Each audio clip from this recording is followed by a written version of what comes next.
Finally, CJ has come back to Estet. Hello, everyone. Good morning. I hope you all are doing really well. It is day 3 of Estet, and inexplicably, this is the first run that I've hosted in the entire weekend. Who made that schedule? How'd that happen? I don't know how that happened. Anyway, we're at $1,710, which is amazing. Some of you are going to be like, hey, what are the new prizes for today? And I'm going to say they're being uploaded right now. I will make sure to update you guys during the run when the new prizes have been posted.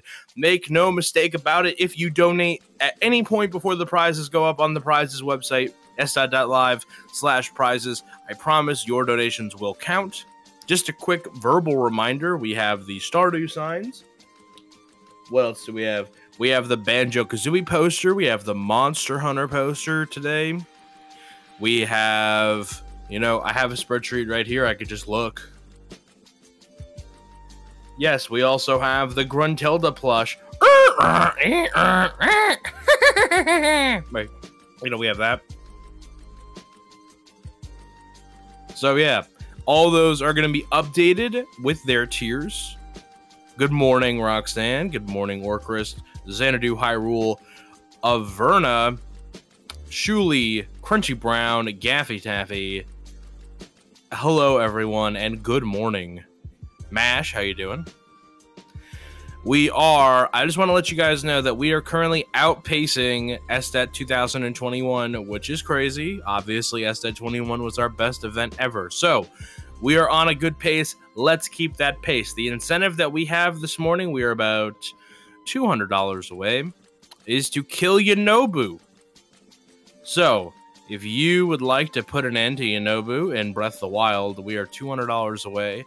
And that would put us within earshot of the $2,000 mark, which getting it this early on day 3 would be big.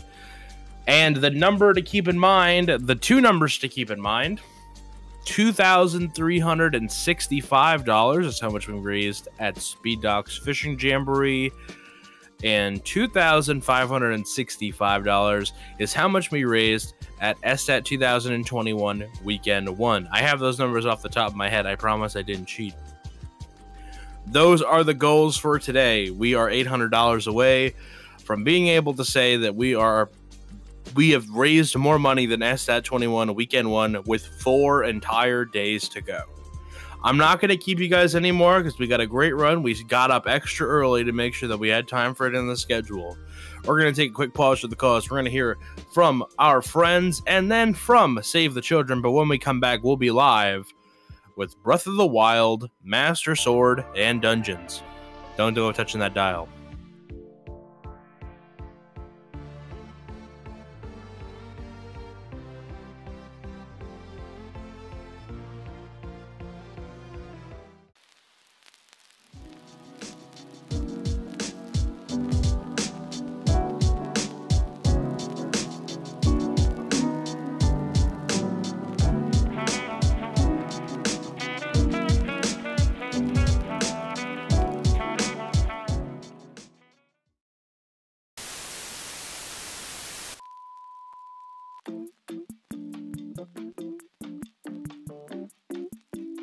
Hey, what's going on, everyone? I hope you've been enjoying the marathon. SDAT is being run by some really cool people for an awesome cause, so you all being here makes you really cool as well. But you know what else is really cool? Speedrunning's incredible history. My name is Dr. Swellman, and I cover various events that have occurred throughout RPG speedrunning over the years. From Final Fantasy X's community cracking the code of RNG manipulation, to Legend of Dragoon speedrunners using save corruption to skip over 3/4 of the game. I absolutely love sharing the accomplishments in what are considered to be lesser known communities. If you enjoy speed docs, then I promise you're going to love it over here. Anyways, that's enough of me. Stay hydrated, folks, and enjoy the rest of the show.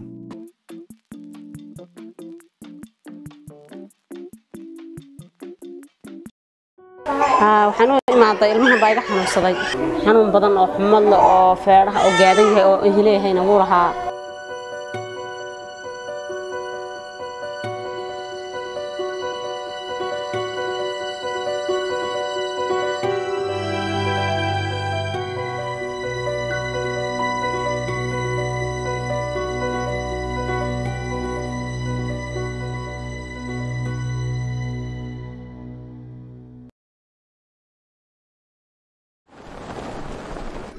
All right, everyone, here we are to start day 3.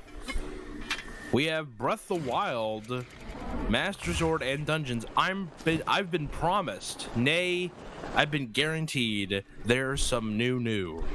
But I'll let our runner for today run through all that with you. It's Orchrist. How you doing, pal? I'm doing excellent. How are you? I'm living the dream, one glorious day of Speed Doxathon at a time. All right. Just like you just alluded to, we got kind of a new route going on here. And yeah, you might say this is foolhardy. You might say it's showmanship. You're right about both. And I hope that this goes well, but I'm sure that it will. So without further ado, let's go ahead and get started, shall we? So the timer is going to start once we get control of Link. So we start from a new game. And what we're going to do is explain a bit about what this category is. So like CJ said, this is Master Sword in Dungeons. It is the superior dungeon category IMO, because it kind of gives you a little taste to everything. It gives you overworld movement, it gives you shrines, it gives you the divine beasts, end of the game, all that cool stuff. And we got a lot of new glitches that have been discovered in the past year or so. And I'm going to be showcasing all those to you. So the thing that you're going to notice immediately is that we are in Italian. Weird thing about Breath of the Wild is that different categories are faster in different languages, and that has to do with text language and voice acting. So for anything that does just the dungeons, Italian is your way to go. But in others it might be English or French or German or who knows. And timer starts now. So first thing we gotta do is pick up the Sheikah Slate, and this is a required item to get off plateau and navigate the rest of the game. And it's also going to let us do something very useful here in the first minute of the speedrun, which is called a scope clip. And what that is we're going to use the scope function to clip through the walls of the corner of the Chamber of Secret. I just said Chamber of Secrets. The Shrine of Resurrection. I hope this isn't the Chamber of Secrets or I'm playing the wrong game. You're Wizard Harry. So first I gotta mash the scope and then press Y to get that first little animation out of the way of looking at the Sheikah Slate. Then I'm gonna wedge into a corner and just tap scope to get out, apparently. And then we're gonna start climbing up this hill to get back inbounds. And kind of funny thing that I always mention about this game is out of bounds has collision on both sides of walls, so we gotta do another clip back in, which we do by crouching under the ground and standing back up. And things are going to start moving pretty quick. We have a kind of new plateau route here that's been developed over the last year, and things are going to be happening very fast here as far as glitches go, so I'll do my best to get around to it. First, what we got to do is grab some food and a pot lid, which is going to help us with some special clips here in just a second. And also this spear, which the only use of it is just to be able to survive fall damage. And first thing we're going to do is get a Zelda cutscene here where she tells you to follow the Sheikah Slate and go to the Great Plateau Tower. But we're going to ignore that.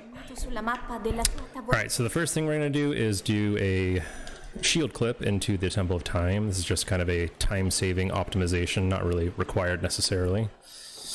And then right after that, we're going to do what's called a BLSS, or Bow Lift Smuggle Slide, which is very difficult to comprehend. I don't really even get it, but basically what happens in this game sometimes is there are different animations in the game that get interrupted by each other if you do them quickly enough. So if I just take out my bow... Oh, we dropped that. If I take out my bow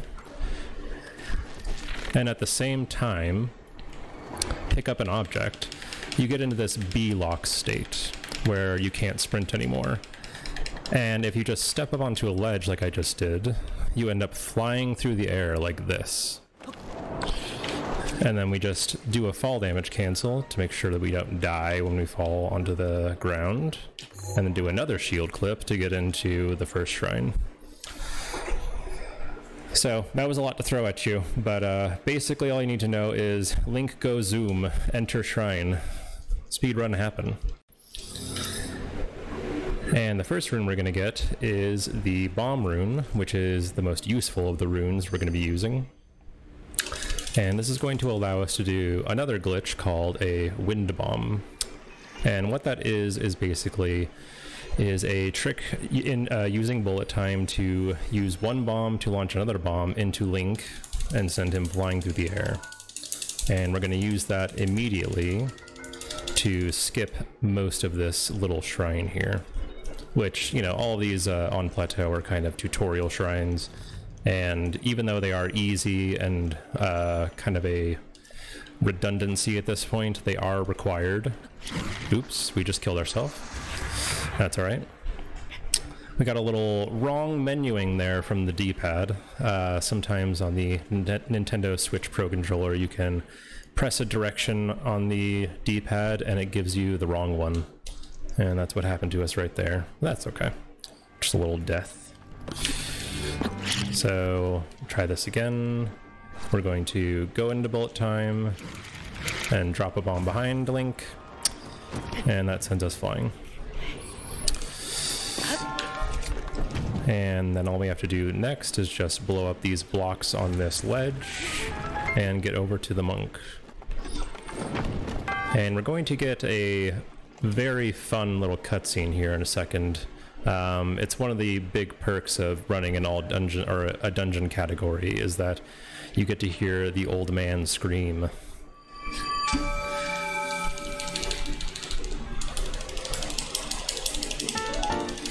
So there's our first spirit orb, our first shrine down on the plateau. Once again, we have to complete these shrines to get off of plateau. You will not be able to get the paraglider without them. And here we go. Here is your old man shouting. So turn up your speakers. You don't want to miss this.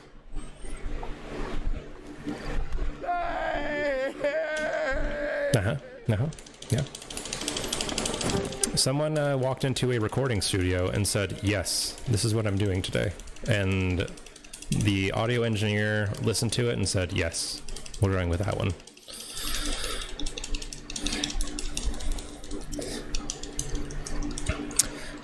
So this is just a little dialogue telling you to go seek out the other shrines on plateau, and we just need to mash through them. And then we're going to make our way to the Great Plateau Tower so that we can establish warp points and also enter shrines a little bit easier than how we entered a few minutes ago. And we're going to get there by doing another BLSS, just wiggling our way over here. And you're seeing me kind of flick the control stick back and forth. It's kind of hard to say how this works, but the flicking back and forth causes friction between Link and the object that he's holding, and that helps you build up speed. And that's essentially all you really need to know. Friction is just the worst in relationships, isn't it? It depends. It could be a little bit of character building, you know? Maybe Link is just building up some rapport with his bombs, you know, CJ? You know, iron sharpens iron kind of thing, or maybe like, you know, pixel sharpens pixel. Yeah, friction makes for strange bedfellows, something, something, something.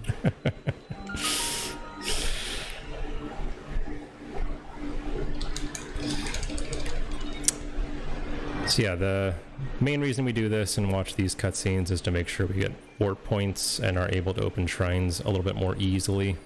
Without it, we'd have to go around everywhere in kind of an inconvenient pattern, so this helps us save a little time, even though it's a bit annoying. Now, the tricky thing about getting off of the tower, though, is once you go down to the ground, there will be a very long old man cutscene, but we don't really want to watch that, do we? So we have to leave the tower, but unfortunately,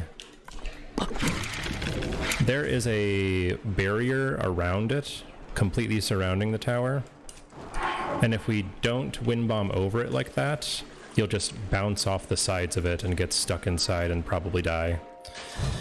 So we have to do a kind of precise wind bomb to get over, and then do another fall damage cancel to make our way to the Magnesis Shrine. And you saw me pick up a ruby from that DLC chest. That's going to be our source of money for this run. And as a kind of a preview of the new route and the new glitch that I'm going to be showcasing today, we're going to get a lot of rubies, just so you know. I won't tell you how many, but we're going to get a lot of them.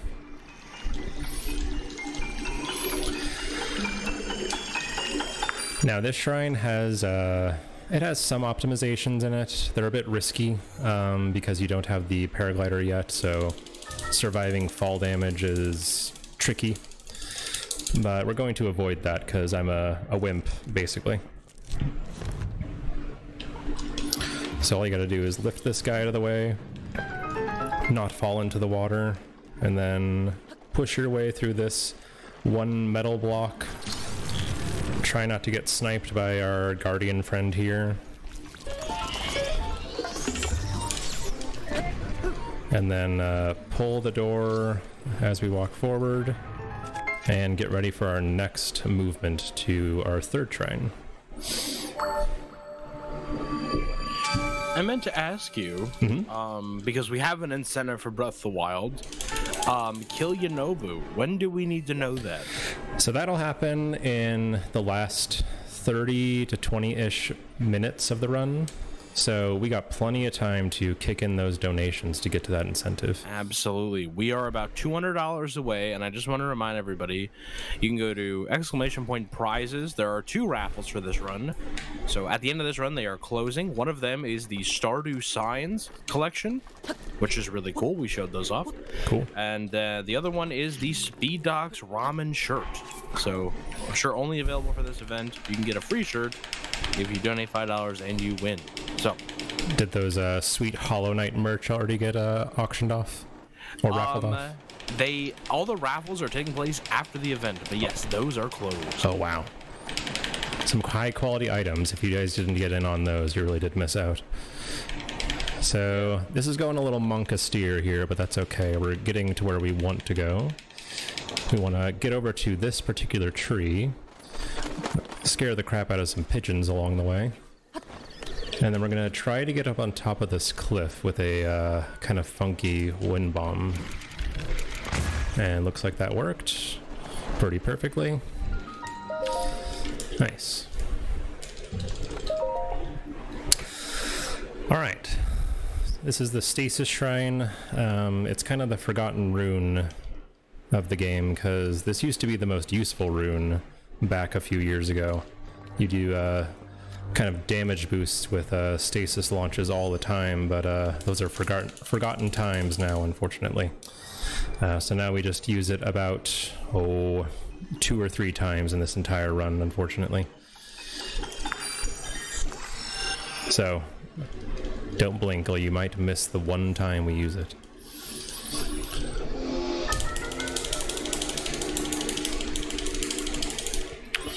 I like watching you ride the tree like your mercenary Tao. I know exactly what you're talking about. Alright, so I'm going to do kind of a tricky wind bomb to get across this gap. using the square wind bomb first to get a kind of a weak low guy. Then I'm gonna ditch the spear because we don't need it anymore. It served its purpose, thank you. And I'm going to knock the boulder off in favor of a jump to go across that gap, and I'll tell you why. In this game, for whatever reason, if you do a shield jump and in the middle of that jump unequip your shield, you can get a lot more distance, and you can also use that mechanic to clip through walls. But when you do that, you activate what's called ragdoll glitch, and what that does is it prevents you from being launched anywhere. So to kind of save myself a bit of a headache at the cost of a second or two, I avoid doing that long shield jump. Now to get up to the cryo shrine, we're going to ride this boulder, just let it boost us up over this cliff, and then we're going to knock down this tree and do another BLSS to get over to the cryo shrine, which is going to have us kind of curve around this mountain, which can be a little bit annoying. Well, it looks like we're on a decent trajectory here. Okay. Now, a thing that I should mention about BLSS is there are a couple of things that can make it fail. It looks rather easy the way that I'm doing it, but if at any time you let your control stick go neutral, or if you press, like, say, the throw button or the X button, or stop holding down the B button, Link will just fall. So it's very important to never do any of those things. Also, you can't quick menu or pause the game, or Link will just fall. Hard to say why exactly. I guess it's something to do with interrupting the inputs that the game thinks are happening. But as long as you keep holding a direction, keep flicking, keep holding B, you should be okay.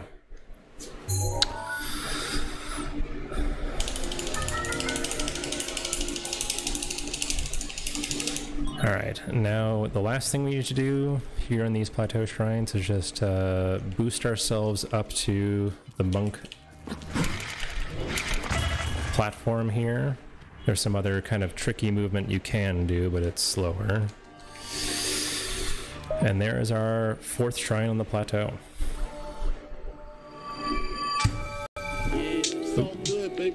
Oops.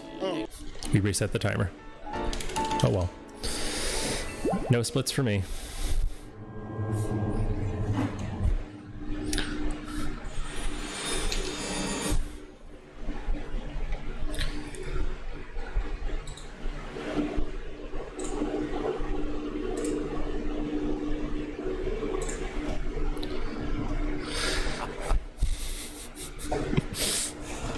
Alright, so last thing that we gotta do is go collect our glider. We're getting a rather cryptic clue from the old man to meet him in a location where the 4 shrines cross paths, but he just means the Temple of Time. Big mystery.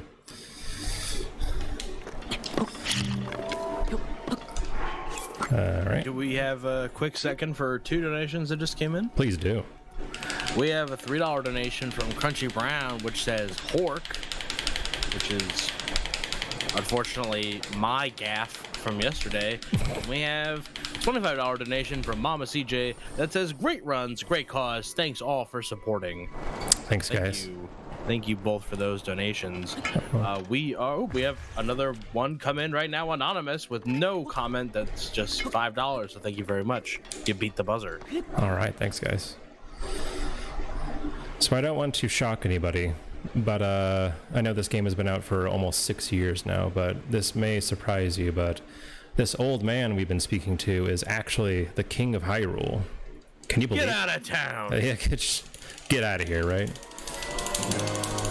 It's him, and he's a ghost, a spoopy ghost. But he gives us our paraglider, and that gives us the ability to leave plateau. And it's actually kind of a funny thing. There's a check in the game that is always looking to ensure that you have the paraglider in your inventory. So at the current time, it is impossible for us to skip the plateau because it simply just doesn't allow you to do that. So the first thing that we're going to do is we need to go collect some materials. We're going to be kind of setting up a very big glitch that was discovered in actually within the last couple months, this summer basically, and it's had a pretty transformative effect on several categories, and I implemented it into this category not but 2 days ago. So it's maybe not optimized, but it's effective, and I'm happy to show it off to you guys. We need to collect 5 different items, basically. So we're gonna get herbs, sapphilina, carrots, amaranth, and also that thistle. And then we need to zoom over here where there are some razor shrooms, and we're going to use those to make an attack up meal.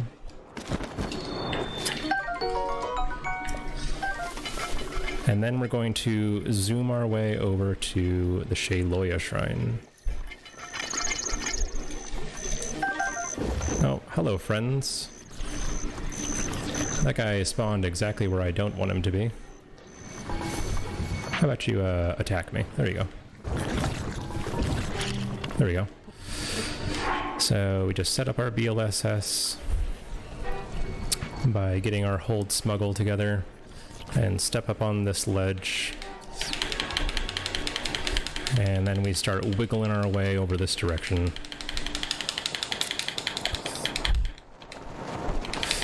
And we're gonna kind of... oh, we're gonna get stuck. Okay. Well, that's unfortunate. Now we have to improvise. You guys like improvising, right? It's my middle name. Yeah. I've heard that about you. Oops.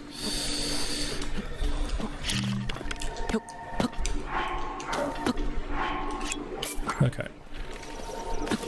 Let's see if we can find something to step onto here. That's kind of the important part of this glitch, is having something to step onto. And that looks like it's too high. But that could work. I think we're just gonna wind bomb, because we could spend all day here trying to figure out what to do. So now the trade-off here is that we're using HP, which is not exactly ideal, but we have a little bit of safeguard here with our food.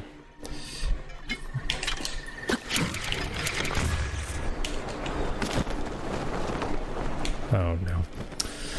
Alright, well Link is being a bit of a jokester here. Oh, we only picked up 3 herbs. Oops. That's okay.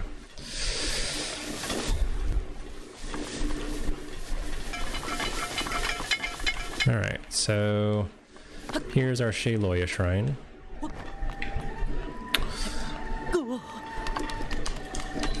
And we could potentially get a little stuck here, so we're gonna need a little bit of a bless in the chat right now.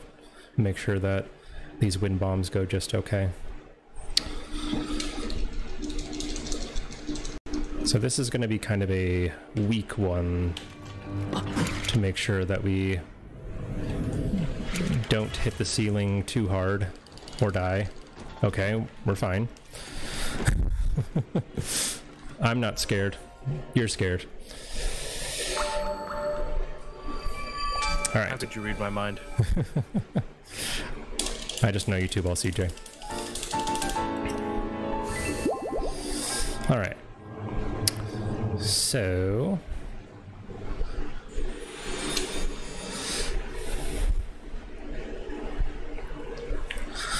yeah, I think we can adjust for the kind of food that we have right now. Shouldn't be a problem at all. All right, so next we're going to go up to the Tina Kosa Shrine and kind of work our way up there with a mid-air wind bomb that will hopefully get us enough height. That looks okay. Yep. And we'll eat this guy. Now it's kind of important, and I'll explain a bit more why soon, that we have 5 materials of 2 in our inventory to do a glitch called inventory slot transfer. Before we get too far into that, we're going to do a test of strength skip, where we place a bomb on one side of the gate, and then do a backflip and place the other bomb to just simply float over the cutscene trigger for the Guardian. And then we do a setup to get skew, which is a shield surf state, and use that to clip through the wall and skip that whole Guardian mess. So if you know this game casually, that is a major test of strength. There's no way I have enough weaponry to handle that. So we just go ahead and skip past it. Plus, it's much faster. Alright, so the next thing we need to do is make a quick pit stop at the Tabantha Tower, which has some weapons lying around it, specifically a Royal Guard Claymore, or just a Royal Claymore. A high damage weapon that's going to do some very nice things for us in a fight later in the game. And we're going to save a little HP by BLSSing over there, if I can just get Link to stand up. So normally I would wind bomb because it's a bit faster, but we made a little food errors and other errors, a little marathon luck, so we're going to do it this way just to save ourselves some trouble. And there's our Claymore. And now we need to go to Rito Village. Okay, see, that's why we saved some HP, because the game inexplicably decided, hey, you're gonna fail that wind bomb. How does that sound to you? Bad? Well, tough. This game feels like it asks a lot of rhetorical questions. A few too many in it for my liking. And I don't think that I'm gonna go far enough, so yeah, we need to improvise here for a second. But luckily I know what to do. We got right around here some food items. There's one.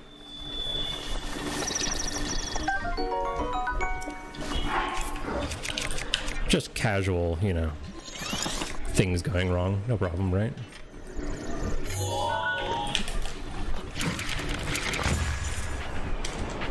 Okay. And do another one. This is not what this would typically look like, but we're getting there, and that's the only important thing, right? Alright. So now we get a little cutscene here, so this is a good time to put in donations or announcements if we need to. Sure, we have a $20 donation from Soul Train. So happy to actually be catching this event live and being able to donate. Good luck, runners. Thank you, Soul Train. Thank you. Link. So, little detail about this game. If you go to a major village, like Rito Village, before talking to Impa, as the game wants you to, you get a brief cutscene of Zelda telling you that a divine beast is here and it's been corrupted by Ganon and needs to be freed. And we need to talk to this guy and to the wife of Teba to make sure to activate the Vamedo main quest that we're going to be doing here in a few minutes. But let's talk about inventory slot transfer and direct item corruption. These are 2 glitches discovered this summer by a number of people and developed by a number of people. They're just too many to name. But basically what you need to know is it allows you to duplicate any item, any arrow, any meal up to 999 and beyond, depending on how you do it. So what we're going to do is we're going to corrupt the game into giving me 999 rupees and 999 attack up foods for this run.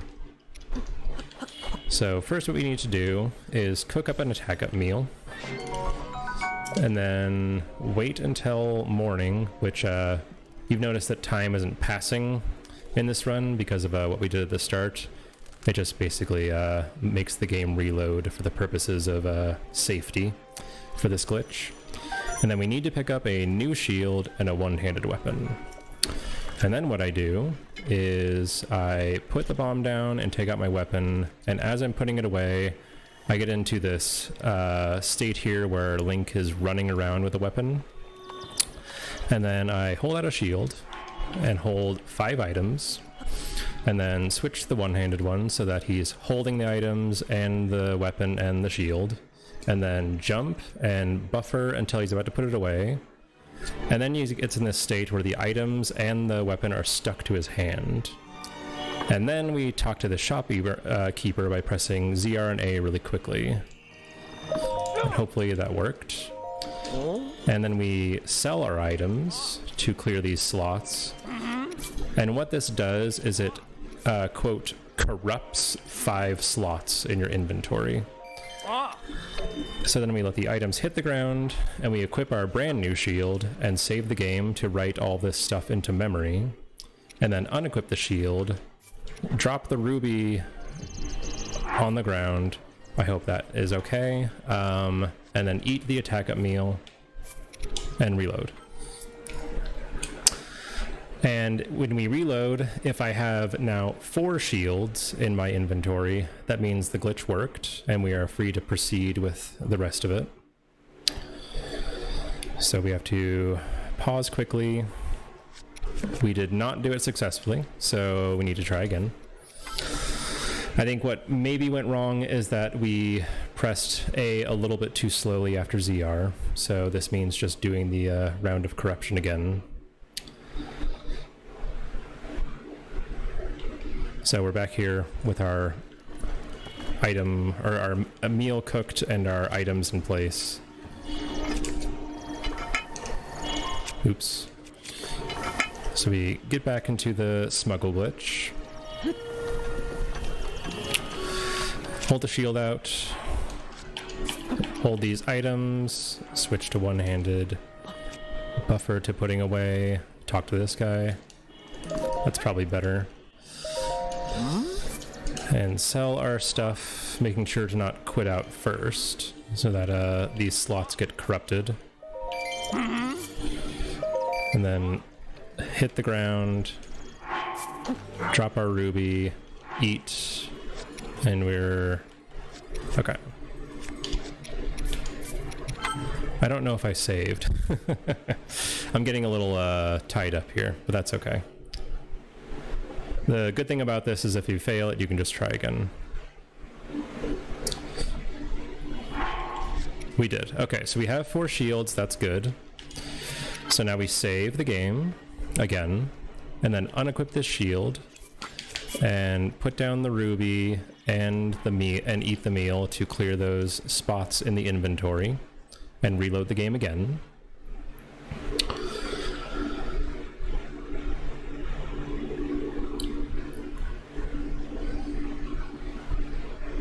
And then we simply save the game and reload it again to make the corruption permanent on those items that we're trying to corrupt.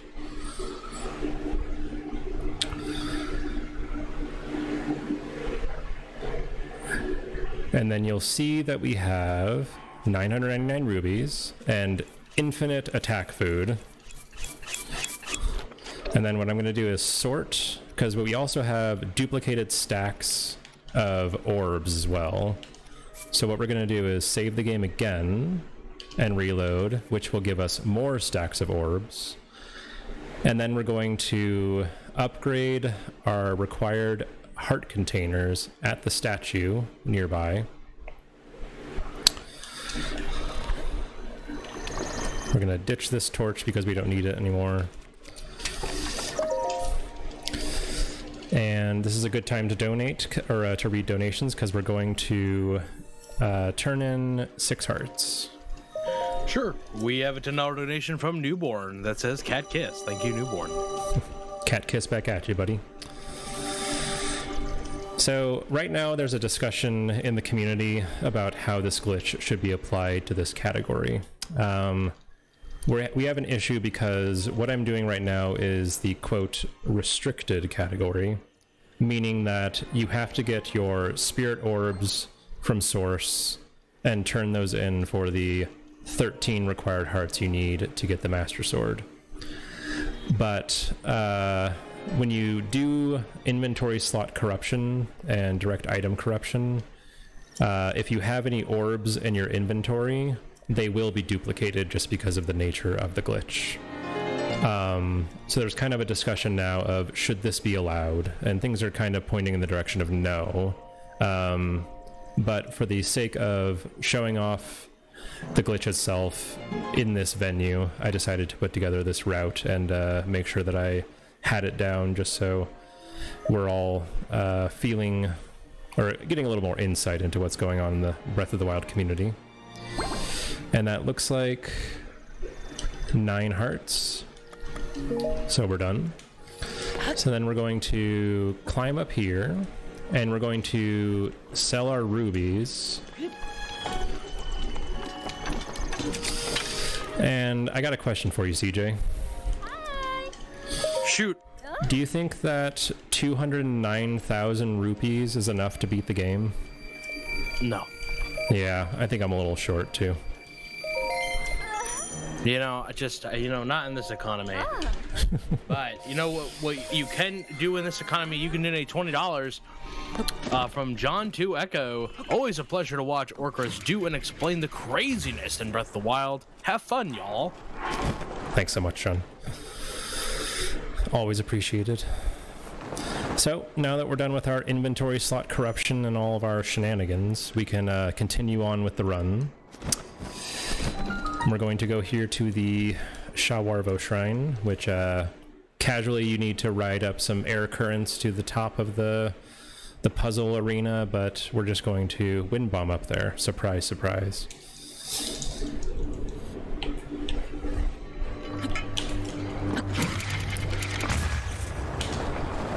So I just wanted to point out really quick, sorry, we are more than halfway to Kill Yonobu. We are at 128 out of 250, so keep it going. Keep the train going. And if you guys feel guilty, just remember, he deserves it. No one likes an escort mission, and this is a particularly painful one. Alright, so now we're ready to head over to the Vamadosh, or Divine Beast. And the first thing we have to do is do a little target shooting game to prove to Teba that we are capable of joining him in battle, I guess. Very gatekeepy of him, but what else do you expect, right? So we're literally just gonna land on top of him, have a little tech smashing session with our boy here. As he wonders, are we able to do what we say we can do? And I think that in the game, they give you all of 3 minutes to shoot 5 targets in this target range. I think that I'm going to come in somewhere around 255, maybe. We'll see. I failed this the first time I played this game. Did you? You know, it's not that easy.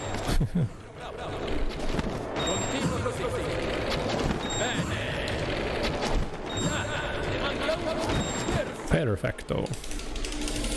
Alright, so now that we do that, he's going to hand us over some bomb arrows, plus this very nice long-range bow that we're going to use for the assault and for a few other things as well.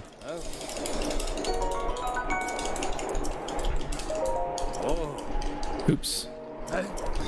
Got a little messy on the mashing there, but that's fine.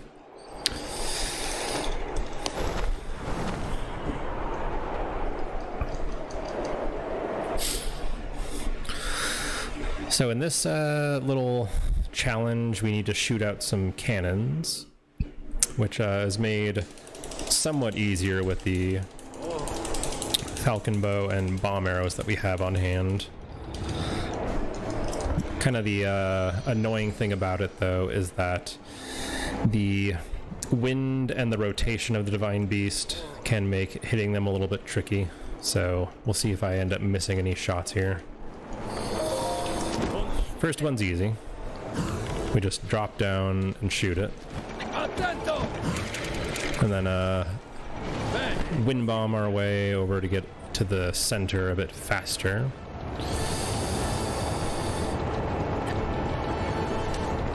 And it was kind of a weak one, but that's okay.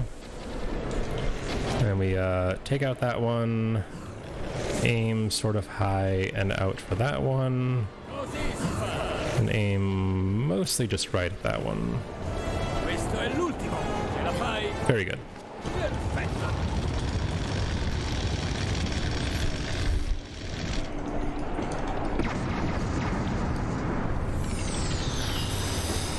Alright, so this Divine Beast is pretty movement heavy. If I had to rank them in my head, maybe this is my least favorite to do, but only because it's a bit vanilla. For whatever reason, they decided to put this Divine Beast as far away from the quest where you learn about them as possible. And yet it's the most useful one to do first, because you get Rivali's Gale, which helps you get up mountains and cliffs much quicker than climbing will ever have you do. I know that in my first casual playthrough of this game, I did Vomito last, played for about, 120, 150 hours, and then got this incredible ability and felt very stupid. But that's just how it works out sometimes. Because, you know, Sky Dungeon, you assume it's going to be kind of advanced, right? That's how it goes in other Zelda games. City in the Sky, Palace of Winds. Oh well. So first thing we need to do is get up here to this ledge to go into the left wing of the Divine Beast. And I'm going to not shoot that with a bomb arrow. And then take out that Malice Eye. And then I'm going to get Skew here for a extended shield clip that we're going to try to do through this wall over here on the right, kind of a force field. If I can do it quickly, it saves quite a bit of time, but that's kind of the object here, is quickly. I'd invite you to go away. Nope.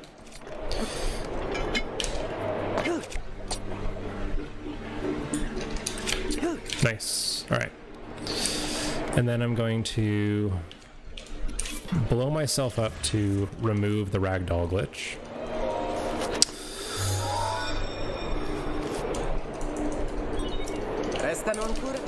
And then shield flip over to remove my shield surf skew so that it doesn't mess me up later.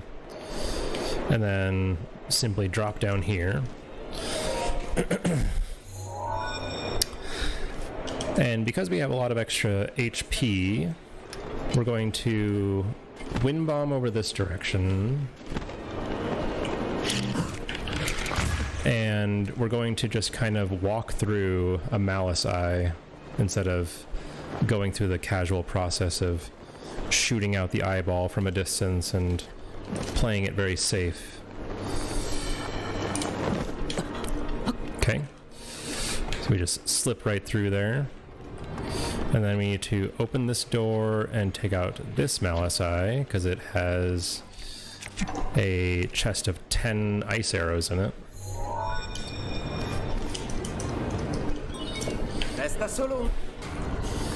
We just simply break it with a hammer and pick that up.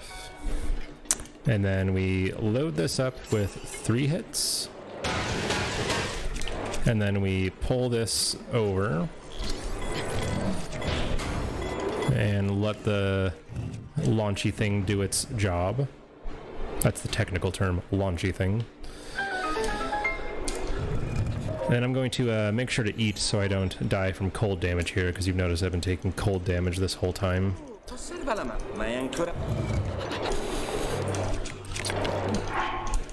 And which is no problem with our infinite attack food. And then we're going to go take out Windblight, who is going to be a bit cleaner than typical, because in old routing you would not have bomb arrows for this little fight here.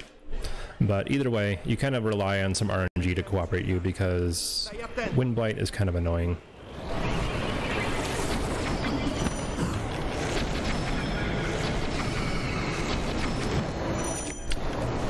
Oh.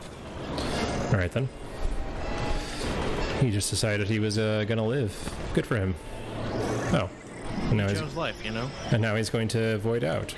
Like a little criminal that he is. Only criminals void out. Yep. That's how they escape from prison. So yeah, a little bit of a trolley RNG from our guy here. But it happens. And a little bit more trolley RNG.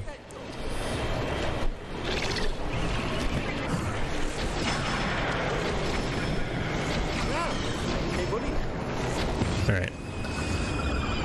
But we say, no thank you, sir.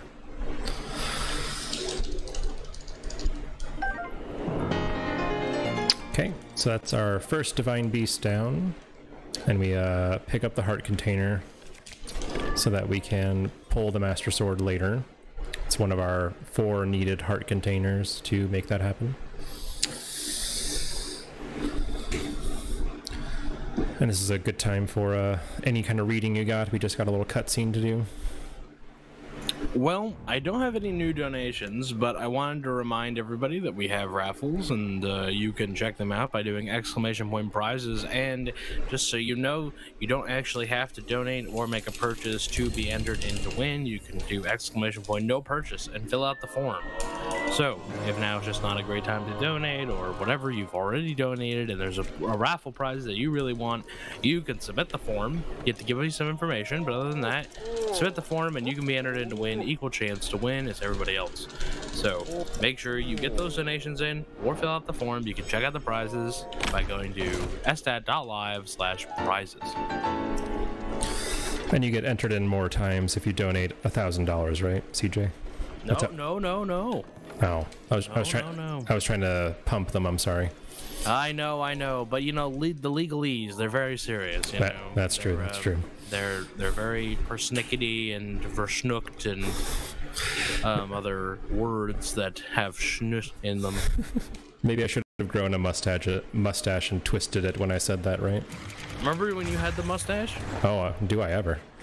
I enjoyed it. It's fun to look at, not as fun to have on my face. I understand. You look like you could have been in the cast of Yellowstone. Show up on a dusty horse. Yeah, he wears the brand.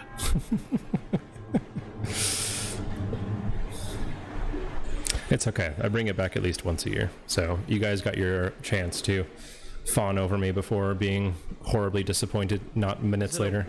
Is it a winter accoutrement? Like, what is the... I think I just go. I'm just like, hey, mustache. Remember that? I'm like, yeah, that was great. Let's do that. And then you forget. I never forget.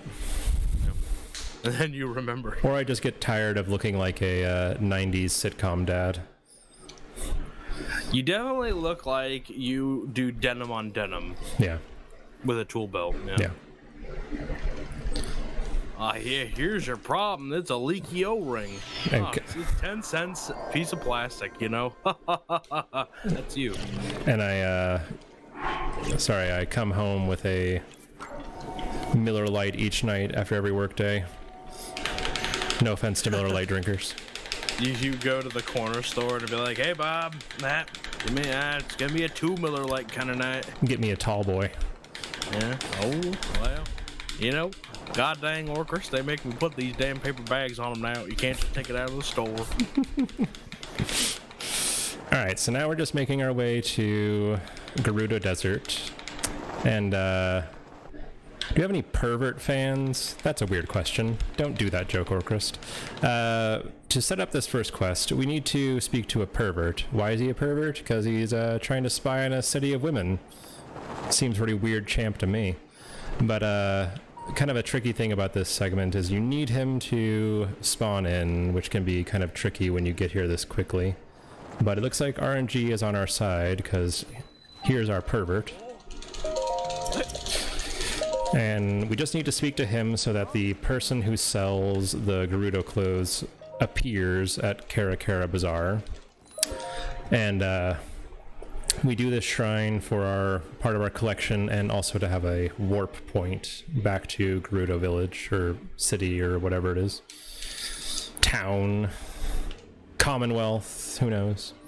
And to no surprise, we just kind of pop over the cage and make short work of a very detailed and difficult electrical puzzle.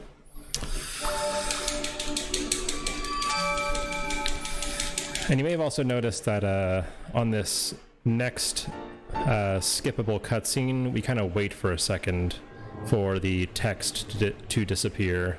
And it looks slower, but you'll notice that the game starts loading immediately after the screen shows up, so it saves a few seconds to just be a little patient. Small optimization. So next we're going to go to Kara Kara Bazaar.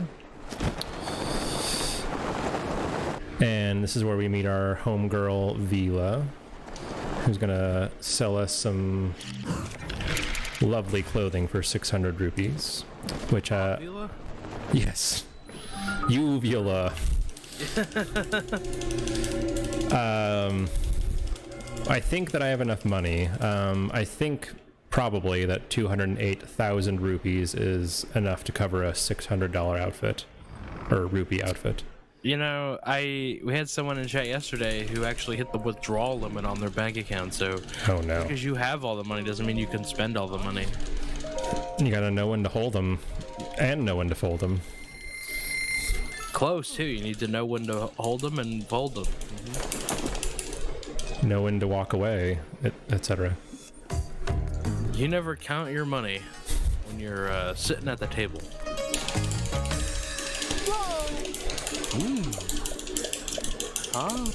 Alright.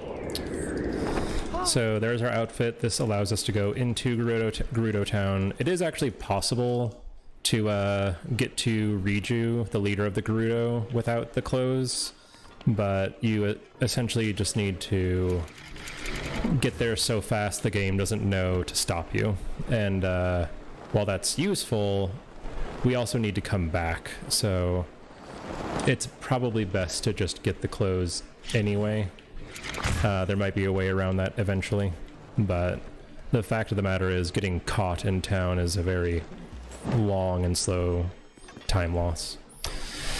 And also there, I kind of hesitated briefly, but I actually got some pretty good loading RNG there. But if you try to enter Gerudo Town, or sorry, if you try to enter this cutscene before both of these NPCs show up, the game will soft lock. So be careful to not enter until Riju and Bularia are here, or you will be a sad gamer. Her name is Bularia? I believe so. You got a problem with that? No, it just sounds like some kind of like onomatopoeia for upchucking. That sounds about right.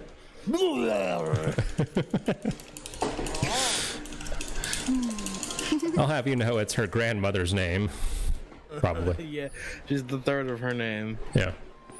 Alright, so a thing we haven't done yet, which is sort of sad, is some kind of antiquated tech, I guess, called a bullet time bounce, which is a pretty cool trick. Basically, it relies on shield surf mechanics and bullet time and ragdoll collision and stuff to happen. But what we're going to do is set up in a precise spot and tempt this guy over here and freeze him in a certain posture. And then we're going to shield surf on top of him.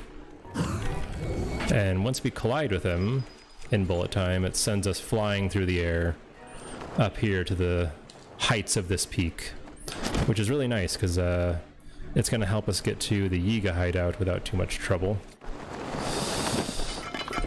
And then we're going to do another one off of a moblin this time. And I'm being careful not to whistle sprint because it makes too much noise and it will mess up the enemy's placement. But we shoot an arrow here to get him to come over, and then wait until he gets in a looking around animation, and aim at a specific spot, and then unequip the bow on the first-ish frame of collision, and that sends us right over to where the Yiga hideout is.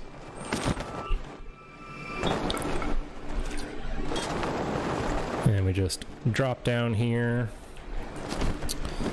and get ready for... Oh wow, the door was unloaded. I've never seen that before. Maybe we're a bit too fast. Who knows? And I'm going to eat an attack up potion or food because that's going to help us do this fight pretty darn quickly. It's not required or anything, but we have the advantage, so we might as well use it. Link, it'd be great if you stopped doing that. I'm going to... Okay. I was trying to remove Ragdoll there by blowing myself, but apparently I did something else. But now all we gotta do is enter the arena again, which this game is kind of funny. It tracks you going into the Yiga hideout, and then whenever you exit that door, it's triggered to start the fight. But if you just clip in through the back door and walk back out, the fight starts. And this is our lovely auto-scroller friend, Master Koga. He's got a devastatingly attractive form, as you can tell. So we lovingly call him Daddy Koga. The literal definition of pear. He's got the dad bod going on. Plus the love handles, that's a spare tire. Plus the very short legs. Very typical of most fathers. So this is how attack up food kind of shreds this guy. So we're already down to past a quarter health. We just got to hit him a few times.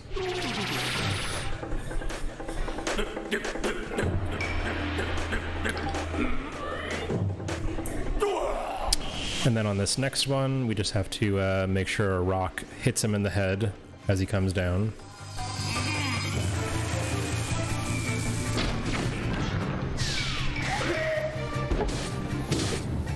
Okay.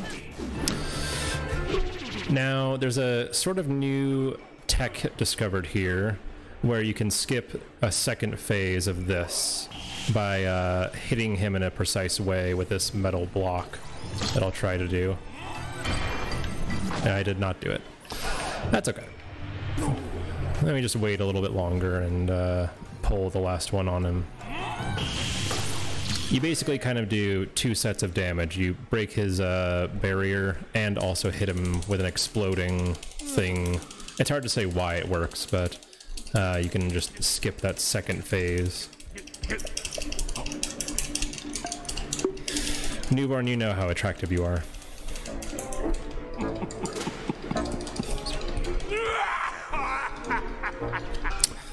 Alright, so got a little bit more tech smashing here while we watch Koga take himself out.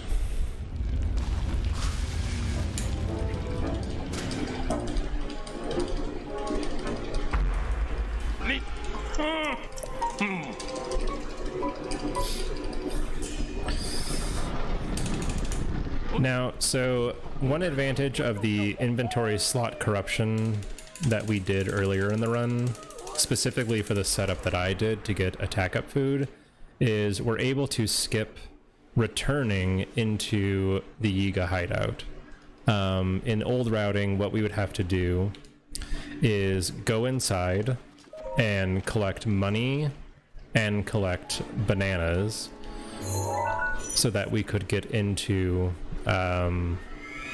to make the boss fights later in the game are easier and to afford the rest of the stuff that we have to buy. But money and attack up food are not a concern for me right now, so I can just skip it, which saves about a minute or so.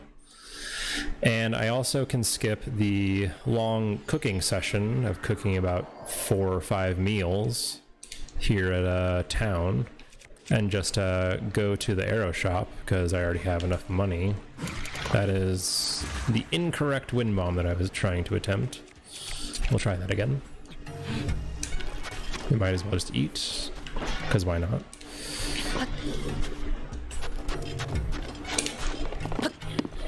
Okay. There we go. That's just a little time save, which I didn't take advantage of, obviously, but... Now, these shock arrows are important for puzzles, but kind of a hidden detail that maybe people forget about. And especially it's easy to forget in this speed run because, you know, you just kind of follow the route. You actually need at least 20 shock arrows to enter the Va Ruta Assault. The game will not let you get through there without it. So you get shock arrows here specifically to account for that requirement.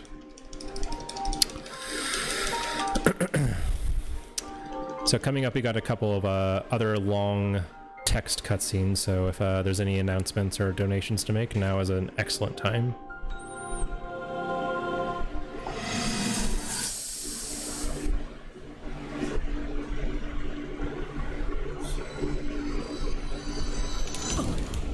Alright, so Link remembers things, which we all make a characteristic O face each time we remember things. I know I do. And she's now proposing that I meet her out at the defense outpost so that we can start our assault on Vandaboris.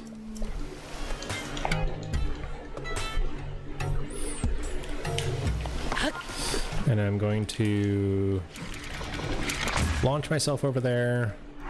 And a few times you've seen me do a thing right before I pull the glider where I menu and pause and unpause. That's called a super launch, which is basically just a way of abusing the lag mechanics to increase your launch speed by about 1.5 or so. Because this game has a lot of lag in it if you've played this game. There's a lot going on, a lot to render, and the Switch itself isn't terribly powerful, so even though it seemingly wastes time and lag is a thing you actively avoid in other speed games, we actually encourage it in many spots for that reason. And now it's time for us to dance. So if you have any of your favorite dance emotes, now is the time to use them.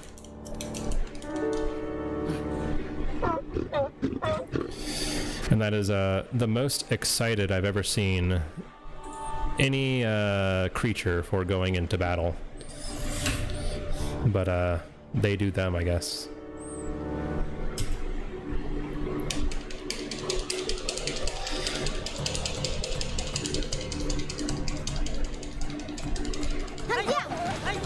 Alright. So now we make our way over to Vandaboris. It's actually possible to wind bomb your way over there and ignore this whole section, but this is a little bit easier, if not a bit slower. Perhaps it's something I will learn at some point, but for now, this is what we're doing.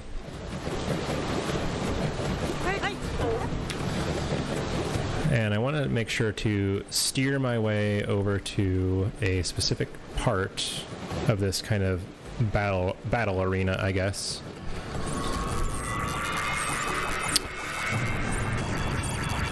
Exactly, Roxanne.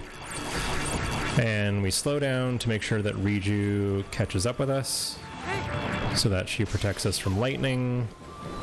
And then we attack it with the duplex bow, and there's a very specific reason why. you notice that it shoots 2 arrows, kind of one behind the other. That allows you to take out both, or each of the feet with just one shot. And the duplex bow is also going to have another kind of nice function for us later in the run too. Welcome in, TX. Alright, so here we are at maybe the hardest Divine Beast, and maybe hardest because some of the strats in here are pretty tricky. What's kind of fascinating though about the Divine Beasts is, despite all the different glitches we've discovered over the years and improvements in movement and stuff, the routes for these Divine Beasts haven't changed a ton. They've been optimized here and there by a couple of things, but they really aren't all that different than they looked basically when I started running this game back in 2019. And the first kind of tricky, I guess, exploit that we're going to do here is activating the terminal inside of Va Naboris's neck. The way they want you to do this casually is they want you to line up these 2 electrical terminals and take control of the Divine Beast and line up the electricity correctly and blah blah blah. But we're going to exploit it differently with our shock arrows instead. We just have to line up that one there, and then we're going to get shield skew for a clip a little bit later in the Divine Beast. And then we're going to target hop our way onto this and use our duplex bow and 2 shock arrows to activate the electricity, and then walk into this chamber before it closes and activate the terminal before the neck goes back down again, and just fall out the back. And then we're going to do a mid-air wind bomb to get up to the top of the Divine Beasts and come in through this second door, where we shoot out that Malice Eye and that one too. And then we activate this terminal. And then we're going to hop over here and take out this electrical terminal to open that door. Another little exploit of the multi-shot bow. And then use wind bombs to pop over the gate. And I'm hopefully going to trap this guy in baby jail. It's one of my favorite things to do. We did. Have fun in baby jail.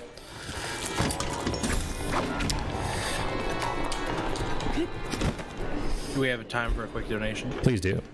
We had a $20 donation from Tao saying, glad Riju was able to do her one job.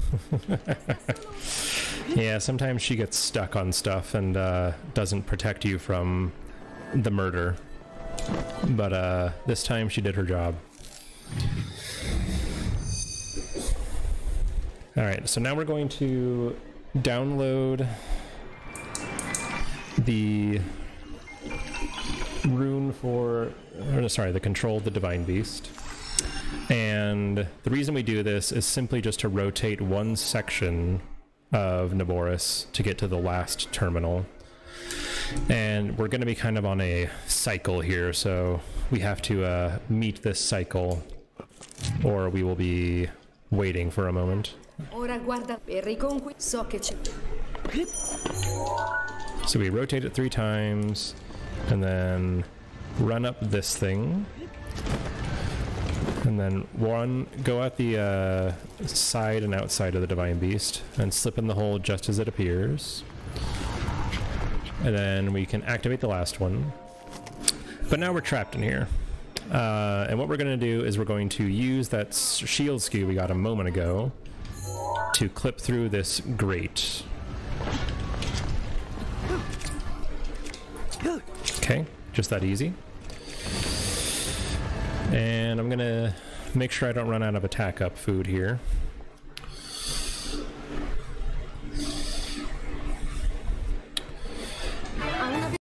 And we're getting a kind of crappy RNG from Thunderblight, but you can block his electrical attack with a wooden shield. Just a little game knowledge for you guys.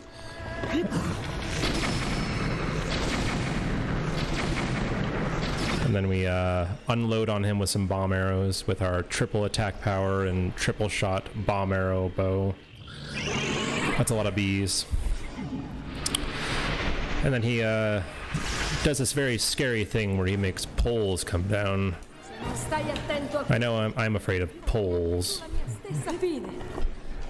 But watch some shitty magics where they do the sword box. Pretty much. But we just knock him down with his own electrical attack. And then unload on him again.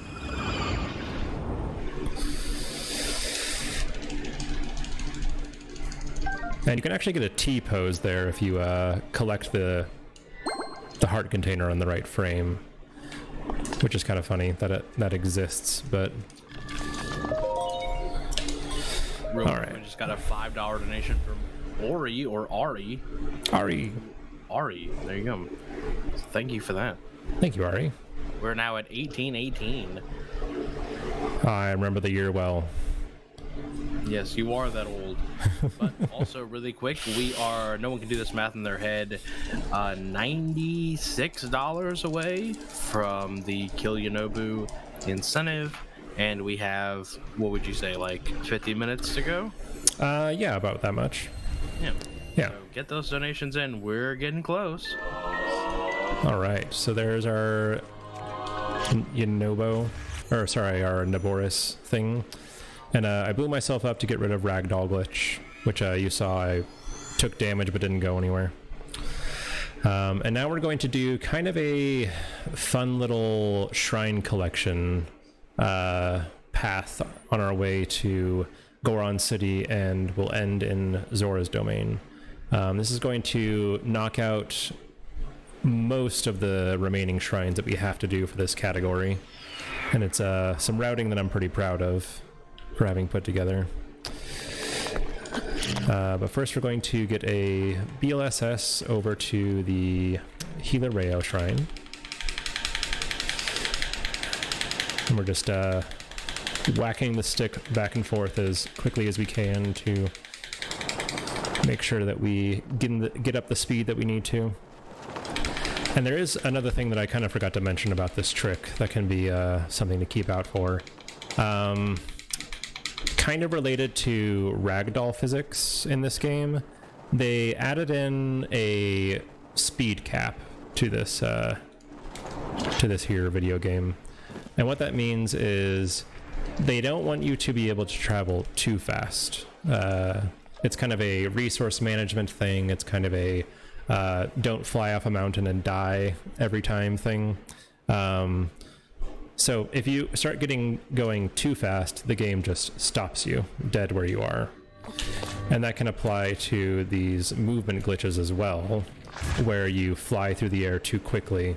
If you get going too fast, the game will just halt your momentum, which for BLSS isn't necessarily the worst thing.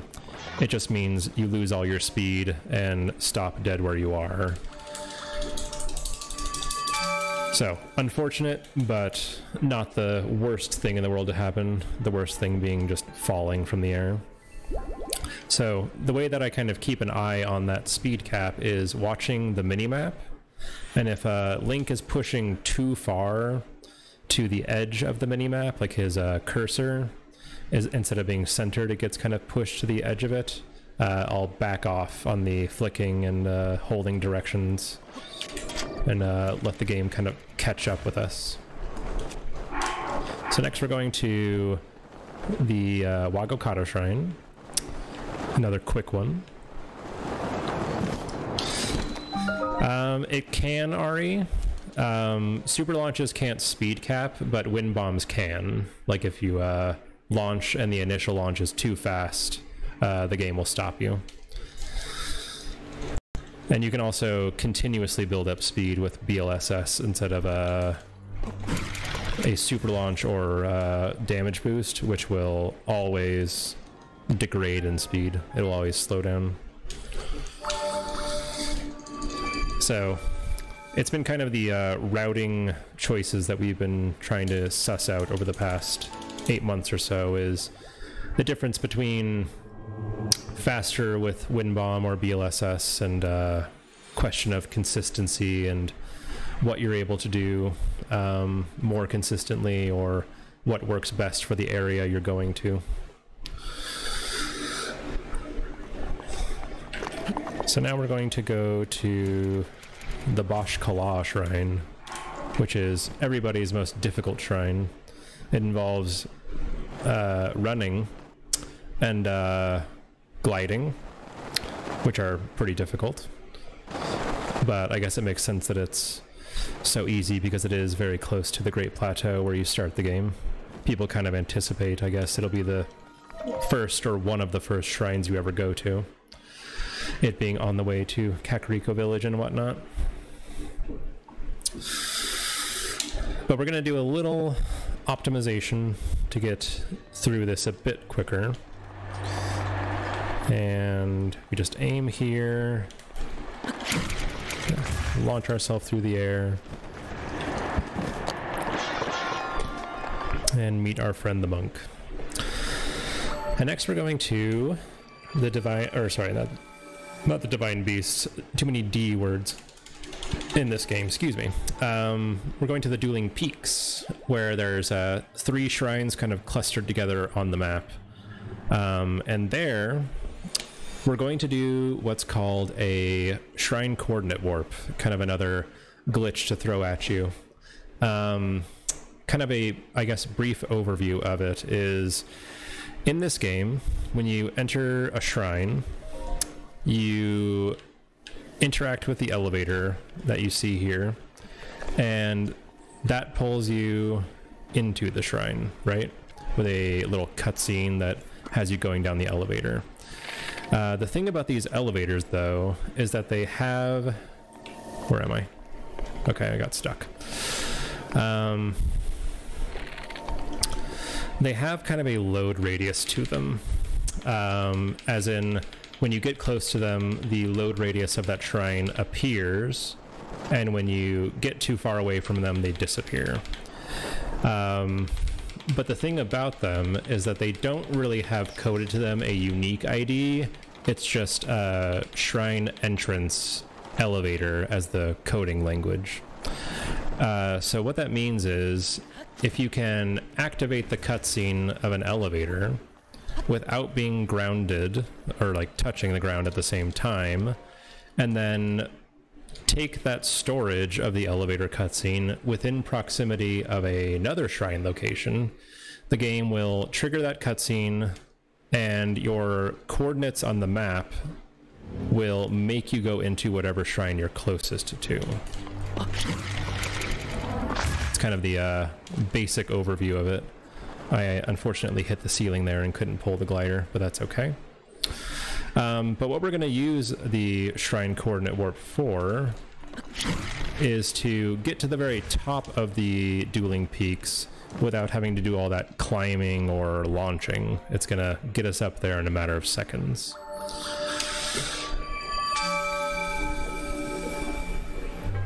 So, you're probably asking, well, how do we get storage? How do we activate that elevator without standing on the ground? Well, you're about to see how. What we're going to do is we're going to do a fall damage cancel, which is throwing a weapon and unequipping an item at the same time. And that's going to let us jump on the wall. And then we're going to store the elevator and then blow ourselves up to escape the cutscene. And as long as you're not touching the elevator or looking back at the elevator, that storage will not activate. And then you simply glide over here, looking back at the shrine you came from, and the game pulls us in, because it says you have storage, you're touching the ground, you're looking back at the elevator, you have to go in. But we've because we were near a different shrine, we just wrong warped up to the top of the mountain to the Shivanath shrine.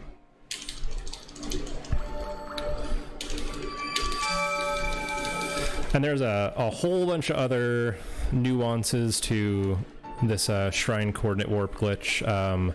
If you're more interested in what those look like, you can check me out in my all shrines runs, because we use SCW for all sorts of stuff these days. That's just kind of the basic overview and execution of it. But it's quite the rabbit hole. It's a very interesting glitch. Really quick, can I sneak in a donation? Please do. We have a $5 donation from Shuli. I love these cozy Orcrist Breath of the Wild runs. Such a good way to start the day. Less than 3. Less than 3 back at you, Shuli. Thank you so much. That's my favorite thing about Brian and any other text-to-speech command is the less than 3. There you go. You know, I always wonder, like, how hard would it be to actually tell it that's a heart, you know? You never know. The robots, once they learn that, that's when we know AI has come that far. Right? Yeah. When they know. We're living in T2. All right. So the main reason that we came this way is partially before speed. These shrines are rather quick, as you noticed. But we're very high up now, and we're actually high up enough to get all the way to Goron City with a BLSS. So all we have to do is get into our hold smuggle animation and get a step up position on the back of this elevator, and then start flicking our way over to that big fiery mountain. And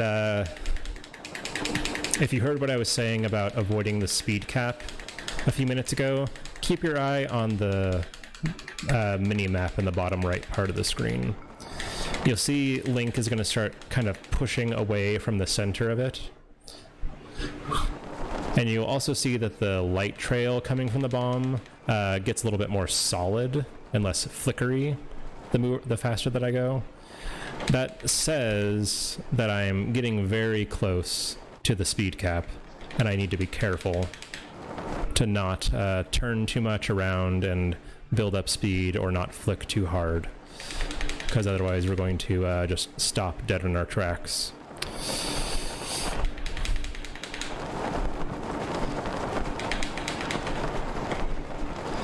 But all we want to do is just steer our way over these rocks toward this lava waterfall, and then we're in town and ready to party.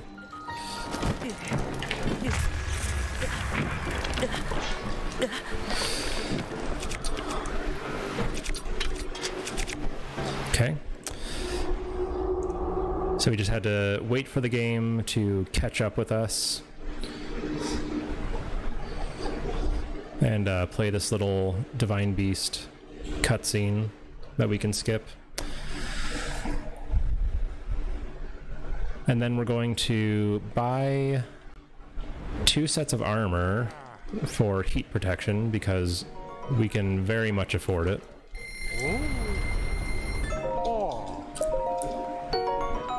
To make a very cursed looking outfit.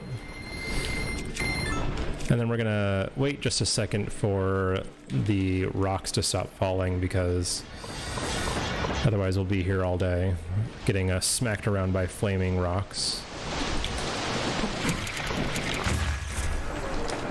And we're gonna come over here to our guy Bluto, who's the leader of the Goron tribe and is telling us that he has a back issue, and he sent his apprentice Yonobo to go get him some medicine at the North Mines, but he hasn't come back yet. So we're gonna go find out what's going on with Yonobo. But on the way, we're going to complete a shrine, obviously, because why not?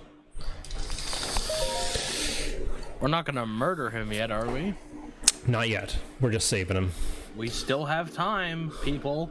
Yeah, you got plenty of time. After this, we're going to Zora's domain, so there's still lots of time to get in there. Yeah, we are... I can't do that math in my head. Hold, please. Maybe 35 minutes or so.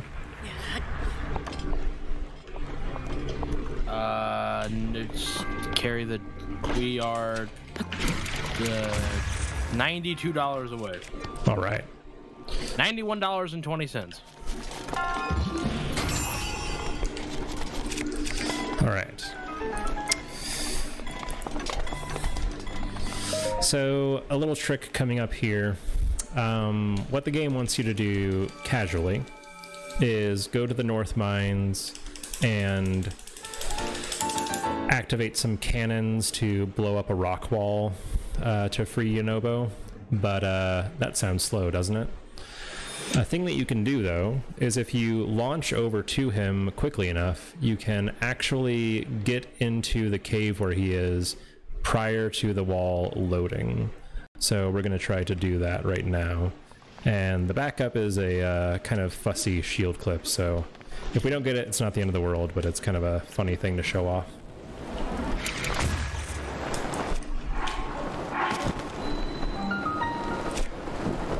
And we got it. Nice. Cool. So just for a little bit of added safety, we're going to get these ice arrows for combat later. We may not even need them, but that's okay. Might as well. So let me just talk to him, and he gets updated on what we're trying to do about Va Rudania. And then we need to launch our way back over to town and talk to Bluto again. And we failed that wind bomb, unfortunately. That's called a lag stop. Just trying to turn that weaker launch into a super so that we can get to town a bit more effectively.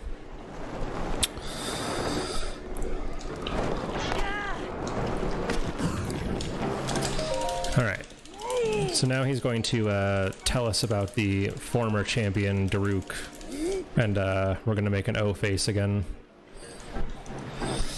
But this is just kind of important for quest advancement.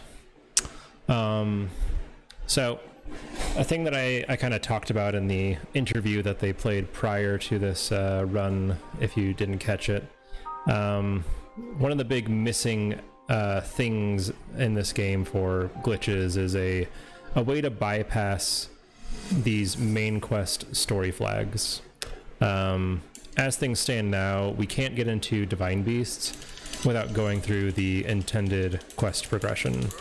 So for Goron City, it's talk to Bluto, go save Yunobo, talk to Bluto again, and then you can go do the Nabor or the Rudania assault.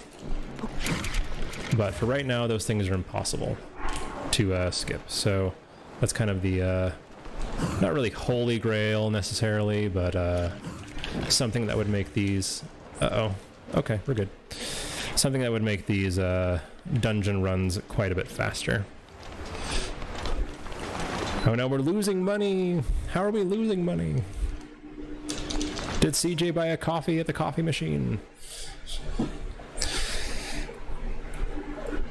Alright, so one more shrine here in Eldon. Well, that's not true, there's a couple more. But this one is going to be rather useful because we're going to use it to come back in about 20 minutes or so for the Yunobo escort. Make sure to donate. But instead, as a routing choice and a way of getting to Zora's Domain a bit more efficiently, we're going to do some shrine pathing on the way to Zora's Domain and a pretty fun BTB to get into the domain in about 10 minutes or so. So look forward to that one. But first, we're going to go ahead and fail Wind Bomb, just like I always planned. Let's get back up here. Okay.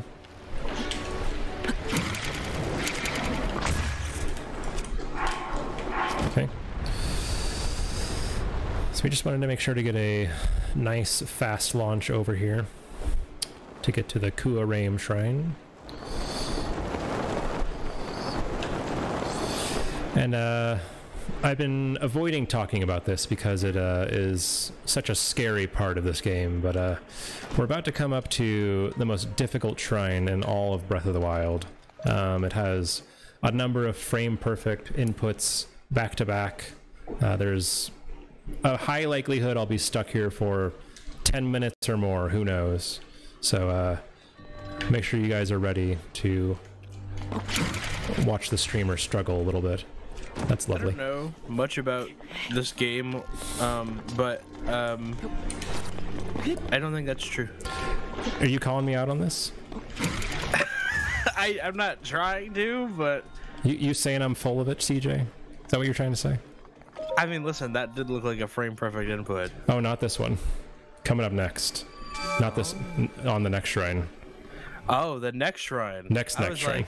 I was like, we're talking a big game coming in here. I'm like, oh, I don't know. I think this one's easy. I don't remember the whole game, but... Oh, yes. The bait is still firmly set. Don't worry about it, CJ. All right. I just got informed that the Yonobo incentive got turned off prematurely. I am now turning it back on. Uh-oh. Yeah, so we still have time to go. All right. That's kind of a tricky super launch to get off the mountain. But here is the one in question. The Run Killer. The Doombringer. The God Killer. I don't know. Whatever you want to call it. The Tamul Shrine. A little extra right now. The infamous Tamul. Tamul. All right. So I'm going to need all the focus I have. I'm not going to make any silly jokes or talk through this entire thing. I'm going to be doing frame-perfect things that no one else in the world can do but me, Orcrist_GC, such as walking and running and jumping. And he did it. How? How did he do it? They have this shrine this late in the game? Yeah, it's kind of at the base of the mountain, so it's kind of like a prep over. But yeah, it is kind of in a random spot. There you go. And technically a shrine quest. Like you go over to a nearby stable and a guy shows you a painting of where a shrine could be nearby and you're supposed to go look for it. But it's just sitting here in a little alcove.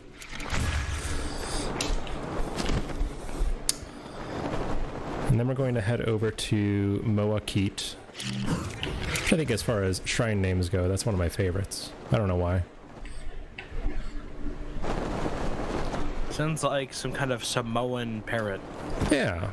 Or like a tasty cookie, maybe. Mmm.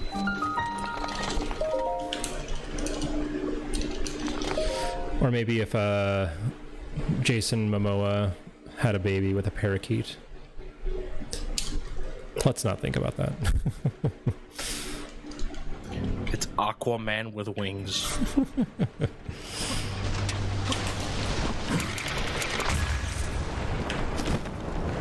All right. Now, I'm not joking about this next one. Sadahaj coming up is my least favorite shrine. The strat to do it quickly always goes poorly, and I absolutely despise it, and I'm not joking. But hopefully I'll be able to do it correctly this time. We'll see. But it's kind of a precise wind bomb, and where you do it from is a fussy little platform, and yeah, it's not fun. Not my favorite.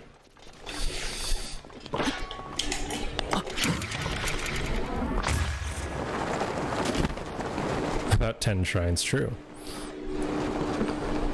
All shrines runners and complaining about shrines. Top 10 duos. Right up there with Laverne and Shirley. Yep. Or Peanut duos. Or Peanut and Coladas. Oh, there you go. Claw and In the Rain. Yep. Yep. Anonymous donated $20. Thanks, Anonymous. Damn. Oops. Alright, you're getting a little taste of why I don't like it. Alright, we got it. So sometimes you don't slip through that little crack the way you want to, and you bounce off the side. Sometimes you land short, but that was okay. We'll take that one.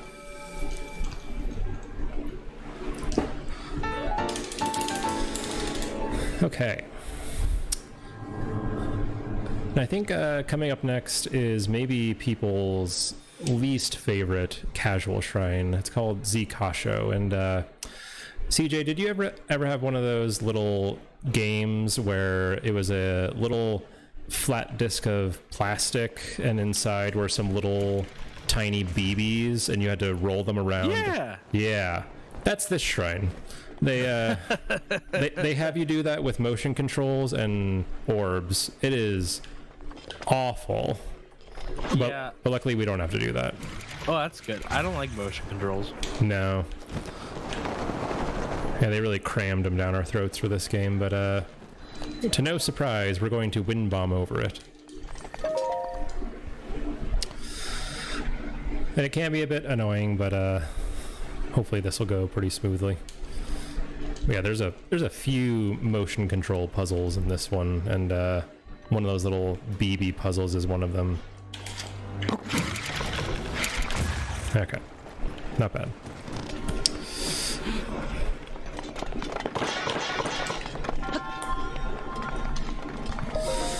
Okay, now we're gonna do a bullet time bounce to get into Zora's domain.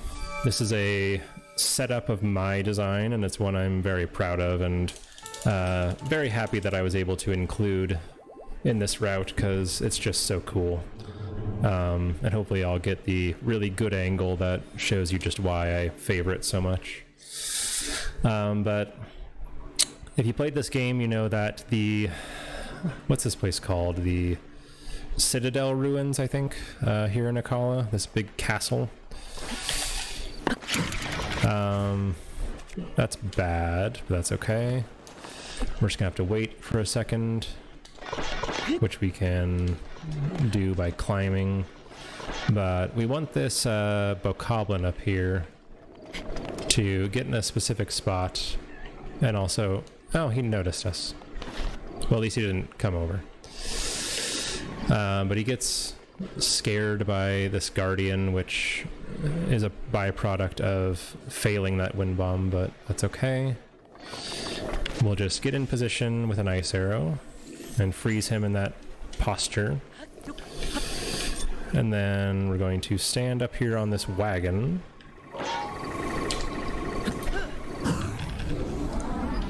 And that looks like the good angle. Nice. So that sends us right over these hills. And we're just going to drop neatly right into Zora's domain.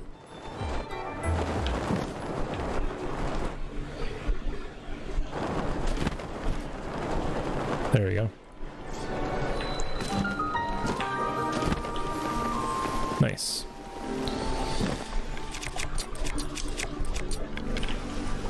And we got a cat appearance now. For any cat fans, here's my cat. Aww. Here's Marcy. So now we gotta do a little section of the game that we call fish drama, where we're gonna have them tell a story about how Link is responsible for the death of Mipha, the former champion of the Zora, but the king of the Zora is willing to help us and give us a chance to save the domain. It's actually excellent timing from her to show up now, because we can actually just sit here and mash through text. So, good job, Marcy.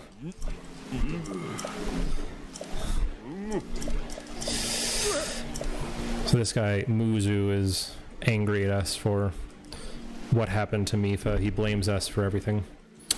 But Prince Sidon is on our side, advocating for our bravery that we apparently showed in a little side quest that you never get to see.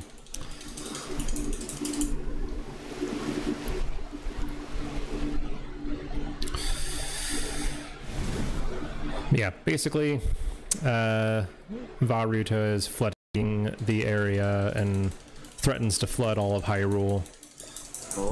But we're going to take care of that. And again, we can't avoid doing this whole discussion yet. We have to go through these text conversations or none of the main quests update.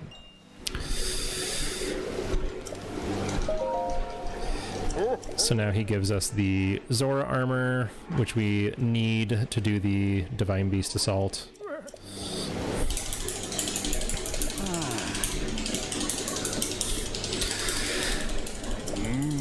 And to kind of break up the monotony of the text cutscenes, we're going to do the Niaz Yoma Shrine.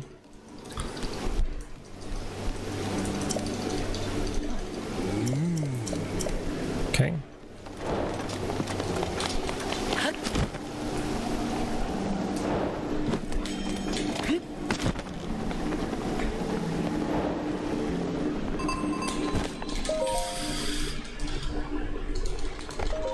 Alright, and this one is pretty simple as well. Just get onto one of these little elevator decoration things and do a wind bomb over the cage. If you can stand on it the right way, because it can be a little bit tricky.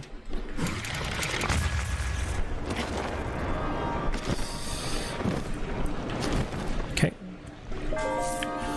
We got a $5 donation from anonymous Yanobu. More like go away. Ha, got him. Got him. Got him. Devastated. Yanobu and shambles. Yep.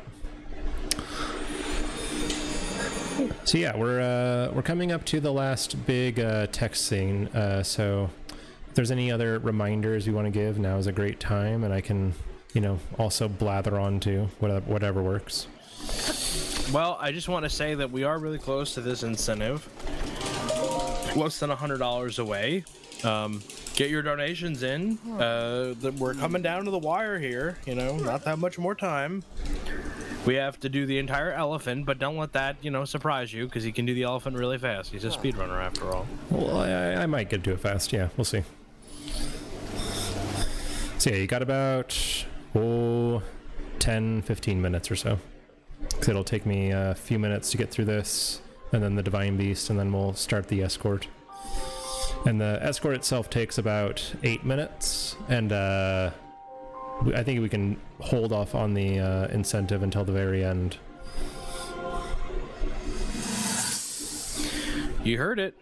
And I would only remind you all that we have not missed an incentive before. And if we do miss it, CJ will have my legs broke. It's true, he will be using a wheelchair. Fit me for a nice pair of cement shoes. Hey. A ring-a-ding-ding. Which I don't know how that would occur. Like, do they just ask you politely to keep your feet in the cement until it hardens, or maybe they knock you out? They knock you out. Yeah, that'd be my estimation. Hey, we're gonna put cement around your ankles. Don't move. Okay. We're going to Home Depot to get you a couple of them Home Depot buckets, and then we're gonna have you stand very still, because even if it's quick dry cement, it takes a minute. And then we're gonna show you off the Lincoln, the Brooklyn Bridge. The Brooklyn Bridge. All right, so that's enough fish drama. So now we get to do the Ruta Assault, which it has a quick one cycle tech thing to it that we're gonna go for. But it has a bit of a nuance to it that's kind of hard to make consistent, but it's a decent time saver.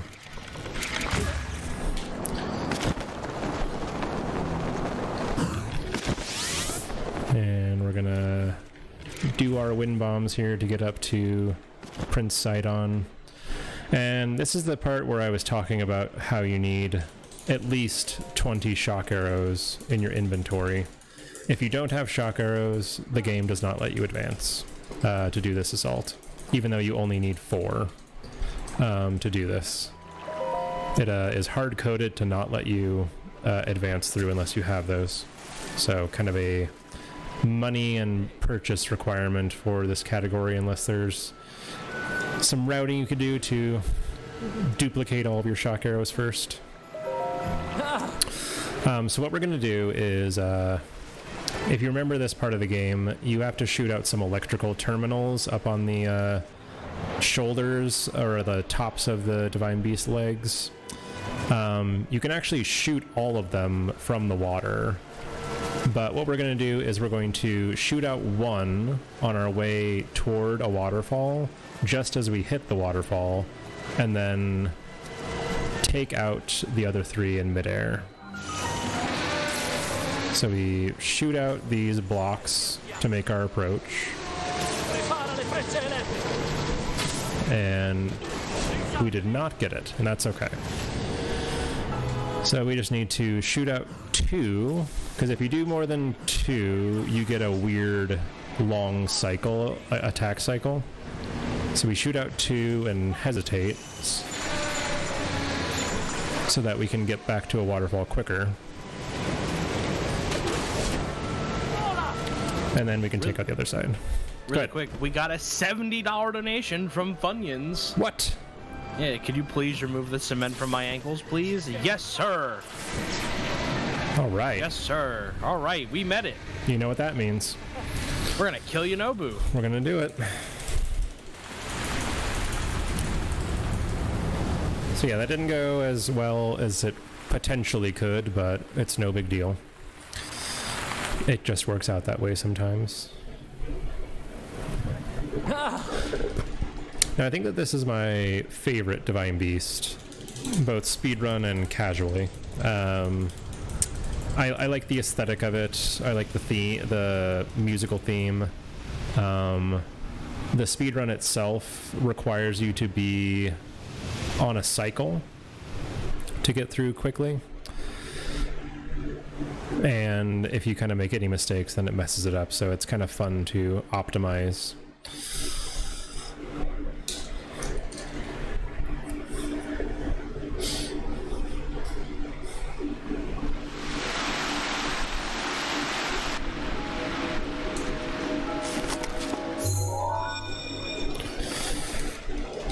All right. So here Mifa, her ghost, talks to us and is pleased to see us again and tells us to download the controls of the Divine Beast, which we do have to do. Mado is the only one we can get away with not downloading the controls. And yet again, amazing timing from Marcy to move, because I need to use motion controls, and I think she'd be very upset with that, so she left just on time. What a sentient cat she is. Alright, so first we take out this guy so he doesn't bother us, and shoot out that eye, and then use motion controls to do this quickly so that we can jump across and then jump back across. And then use a cryo block to lift up this gate.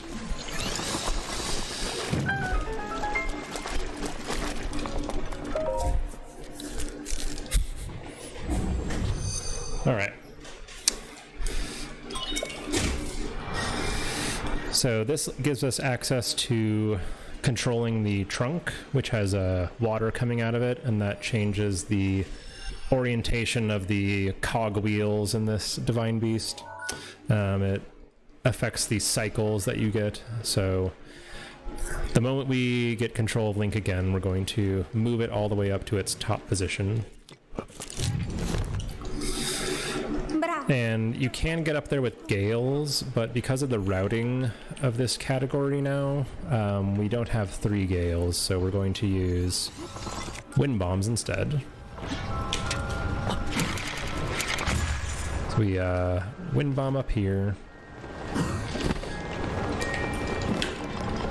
and then we go back the direction that we just came from, which takes us up to this one.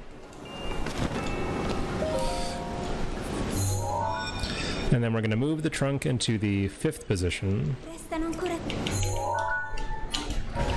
And get Magnesis ready. Take out this Malachai so that we can move this crank here, which opens a door up above us to let water flow in and take out the flames around this terminal. And then for the final two, this is where the cycle management really comes into play. Did you say Cycle Mantis? I wish I did. Alright, so that's in a good spot. Okay. That was a little scary. That was a little bit earlier than I expected it to be, but we got in just before the gate closed behind us. Now we just got to wait for this to rotate over.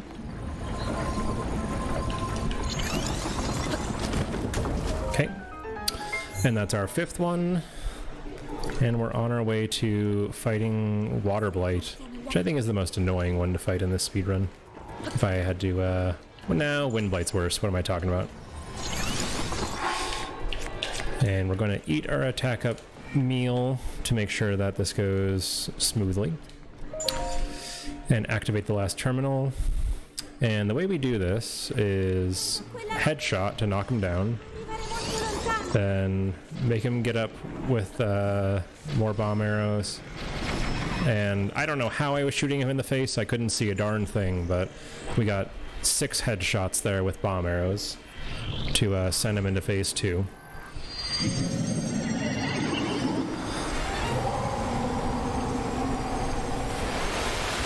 And then we're going to get back on a cryo block. We're going to knock him down again with a headshot.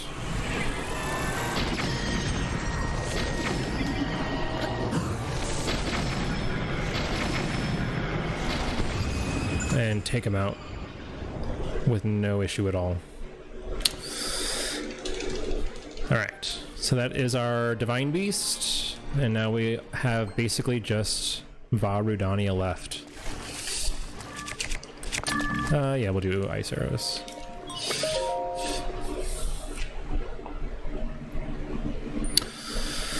So now we go to that escort, and you know what? I have a feeling, CJ. I have a feeling if this escort doesn't go well, I'm going to be in a pretty foul mood, and, you know, who knows what I'm going to do in that case. Yeah, right? There's a whole Limp Bizkit song about it.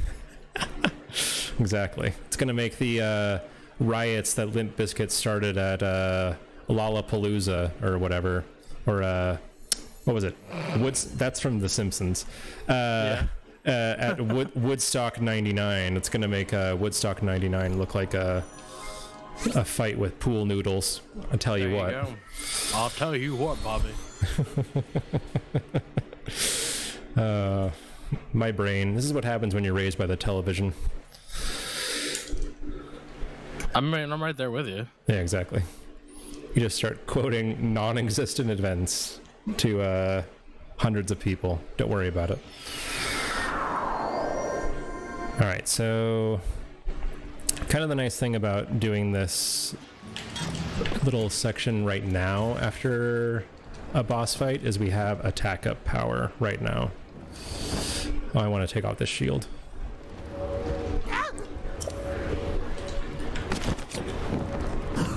So we shoot them in the face.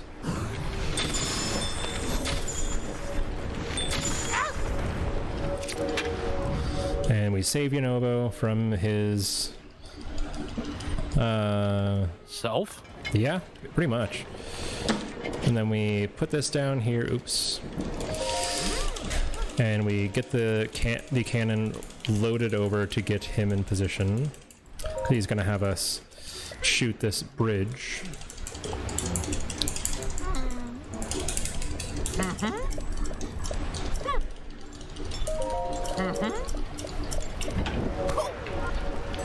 Okay. Perhaps we are. Who knows, Funyuns? It all depends on how this escort goes. If it goes well, maybe he'll live. I don't know. You did pay for his demise, Funyuns, you know. You can be prosecuted under the RICO statute.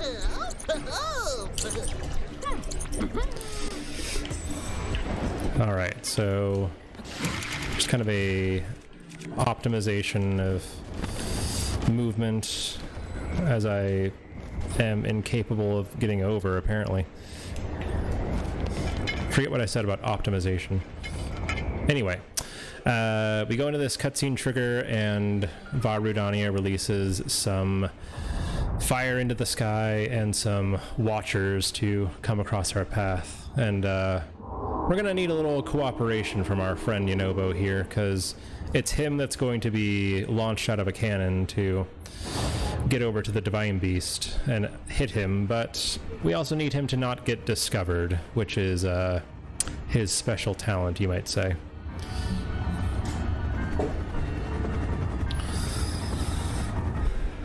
And a thing that I need to be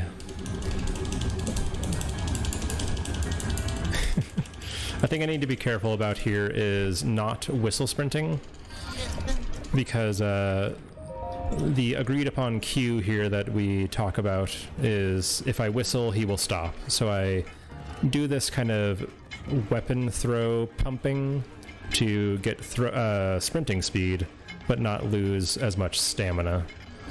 If you do it frame perfectly, you don't lose any stamina, but that's kind of hard to do. But we go over to this first stalker and follow the light over here. And then I'm going to run past it and make Yunobo stop. And then make him come over.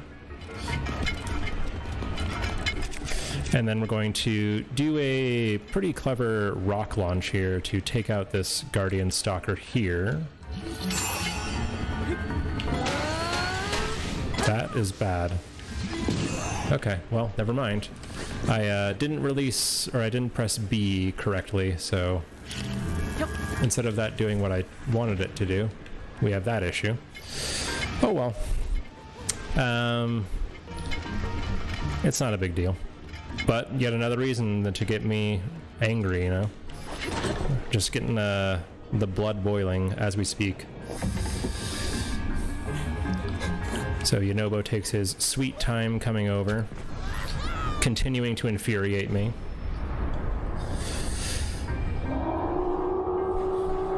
And unfortunately missing that rock launch is gonna kind of mess up some other cycles.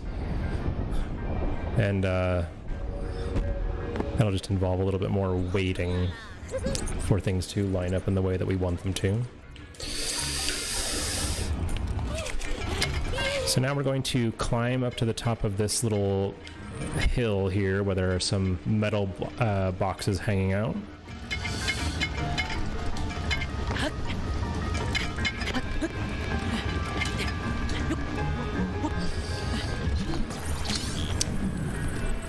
And you see we're just a little bit slow here getting to this spot.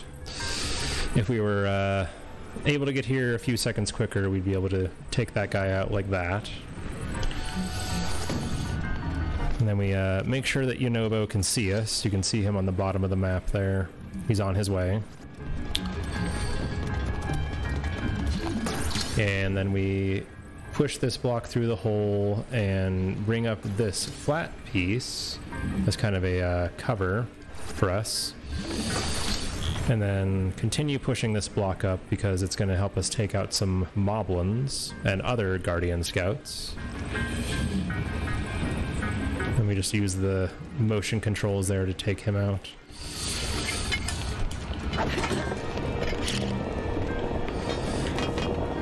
Come on, Yunobo. Come on, guy. You're not helping your case right here, buddy.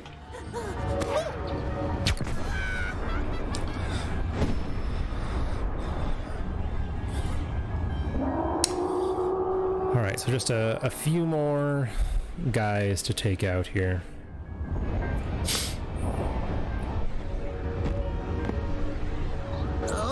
Hoopla.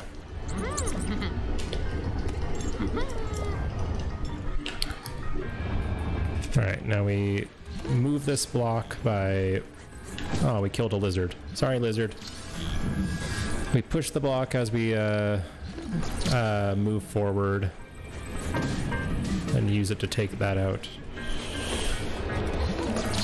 Welcome in, raiders. Then we hide it behind this boulder to keep it propped up on the mountain. Put it up there. And then rest it here to kind of block Yunobo. And then we climb up this little rock outcrop to... Oops. Put that down. And then we're going to use Urbosa's Fury to take out these two. And then steer the block back up this way.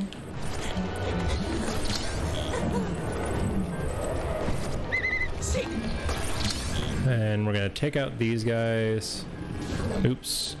Oh man, I can't believe it. I can't believe we messed up something so easy. You know what? Wow. You know what? You know what, CJ? This is just this is unacceptable. I feel like I could have done a lot better for you, and I think someone needs to pay. And I think I have a perfect candidate for us.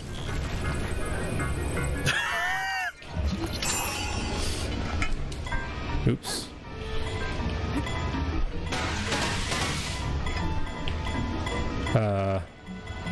Oops. 1 second. I kind of messed that up. I've ruined the joke, but it's okay. We'll take care of it.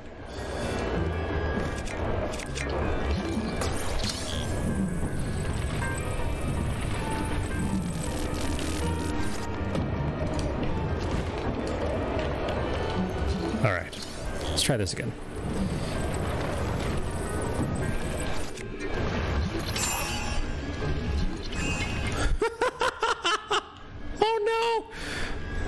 You okay, buddy? Oops. Ah! Oh well. Sorry, Yunobo. All right, there you go. That's why there's not going to be a Breath of the Wild 2. Boy. That's my favorite thing to do. That's not typically how I do it. But, yeah, that works.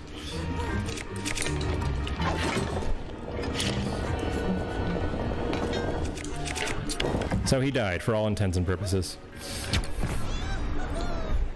Except not actually, right? Yeah, because we need him to finish this. It's like in Fire Emblem when someone too important to die dies on the battlefield and it's just, oh, I retreat. Yeah. I'm gravely injured. Right. Mercy.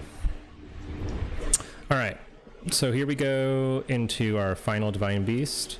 And I like this one too. It has some pretty clean movement and it's very satisfying to do correctly. And also, Italian Daruk, his voice actor is incredible. I'll give you a little taste here.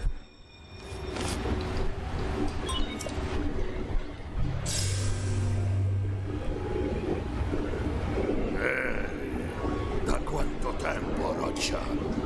Sapevo sei qui. So good. Per prima cosa ti servirà una... He just sounds so scary. And I'm sure that guy, like, smokes 10 packs of cigarettes a day and can barely speak by 3 p.m. He just chain smokes cigars over his vineyard. Right.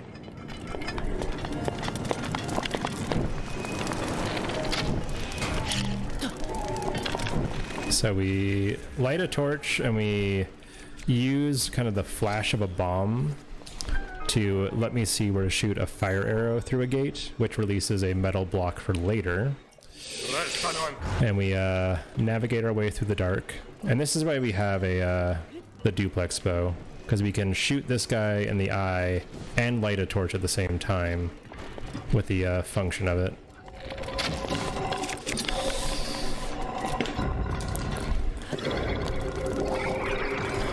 Alright, so that is our darkness part of the Divine Beast. And that opens up some panels above to let light in and lets us access the rest of the Divine Beast. Now, check out this Bravo that German Daruk gets here. It's just beautiful.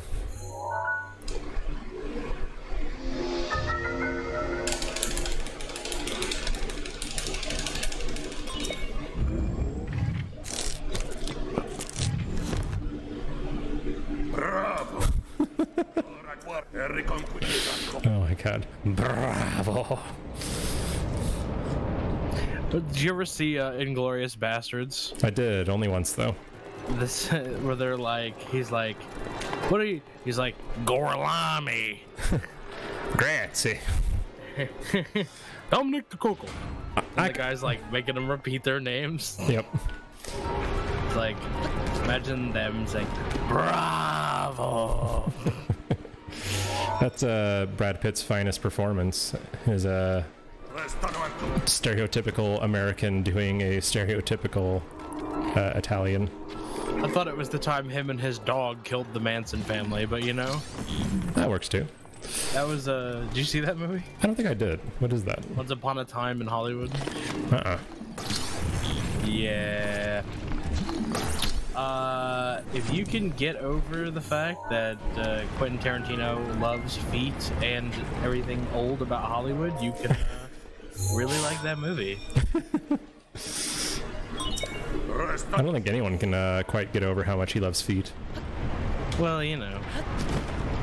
Especially him. Definitely him. That's okay. You're on the money there.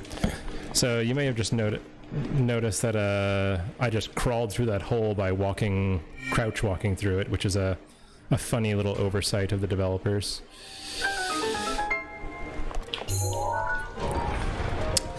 And basically all we have to do is just tilt the Divine Beast side to side to make sure that it gets right side up for us to access the terminals, which you can't access them if they're not right side up, unfortunately.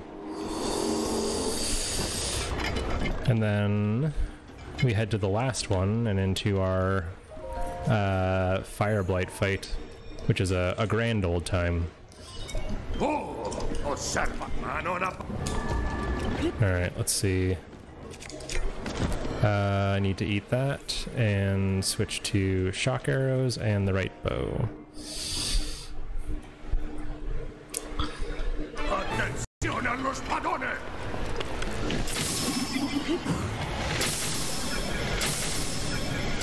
Okay. Nice and easy.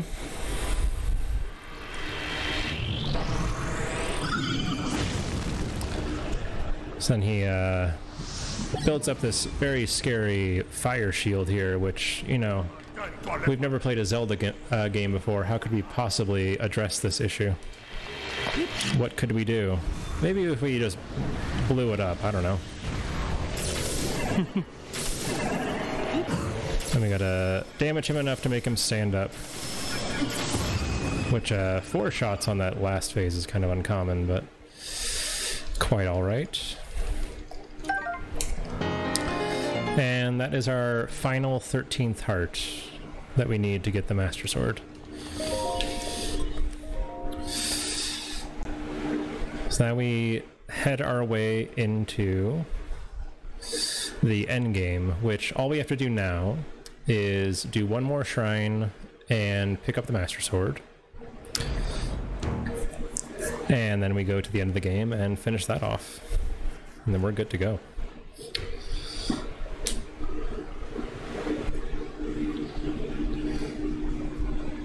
And this is one of the cutscenes where it's kind of important that you have the voice acting and text language on the right language, because Zelda's dialogue here is very long in English, especially, and it's a bit quicker in Italian.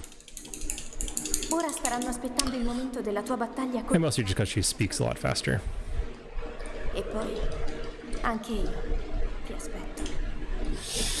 Alright, so we launch our way this way, and we didn't get the super, but that's alright.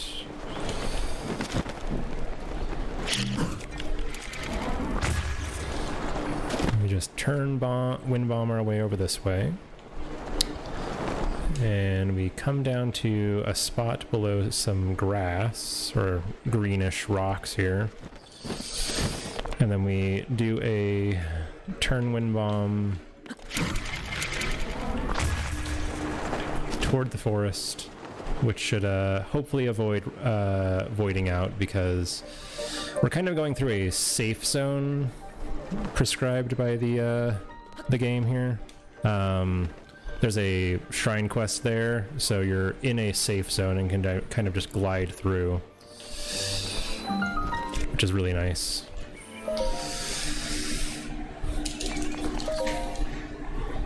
And here's our last shrine, Keorug.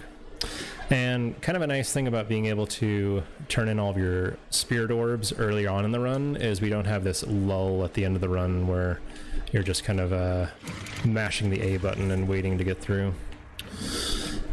And that was a failed wind bomb, unfortunately.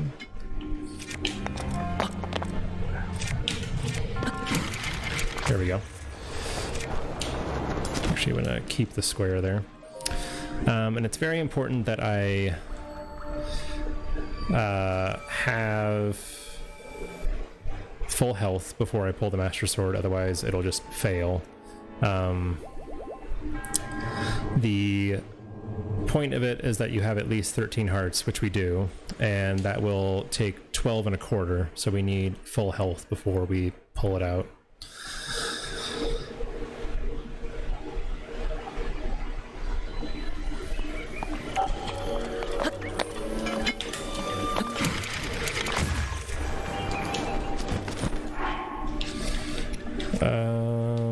Video game?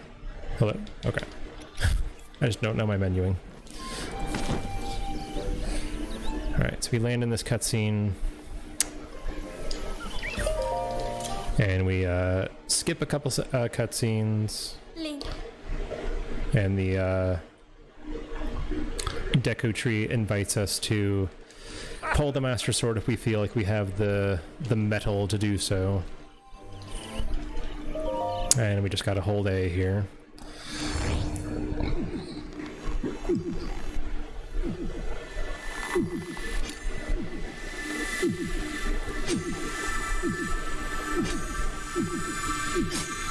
Alright, that is our Master Sword, and we have our dungeons. So the last step of the run is to just beat the game.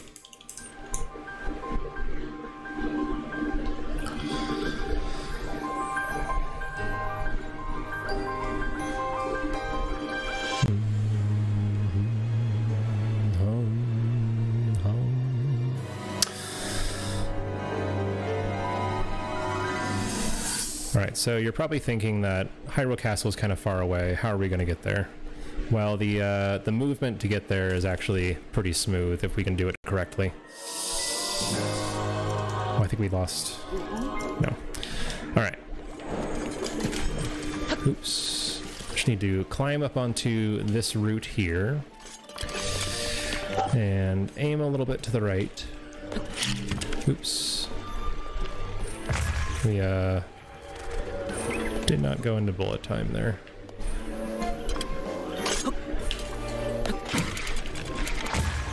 Okay. So we head over toward what's called the Magnesis Trial.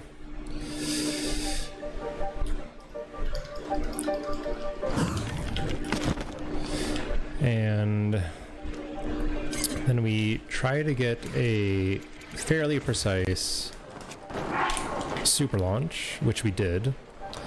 And that will take us all the way to the Sanctum.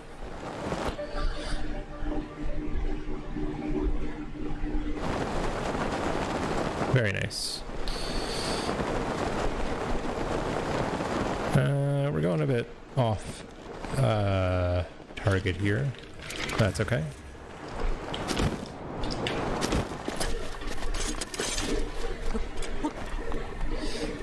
And we can kind of take our time here because the game needs a moment to kind of catch up with us.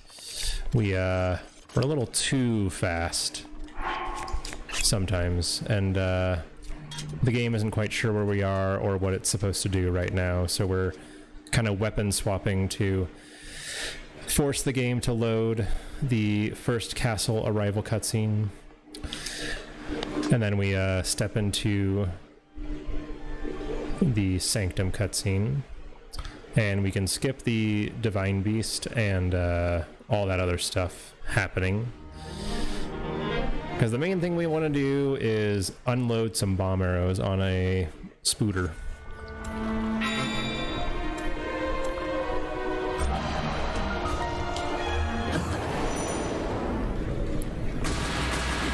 Thank you, Gum.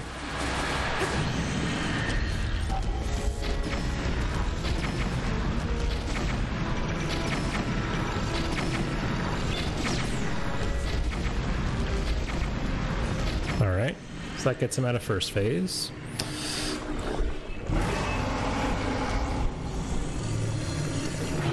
And we got a laser RNG, which is kind of nice. Oh. Huh. Interesting.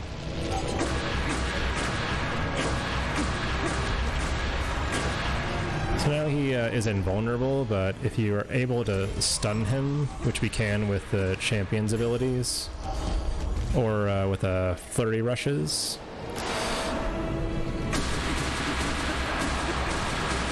you can get his health down. Oh, and he's going to the wall, which is unfortunate because we don't have any of Urbosa's Furies because of a mistake from earlier. But we got kind of a nice RNG here on a slow attack.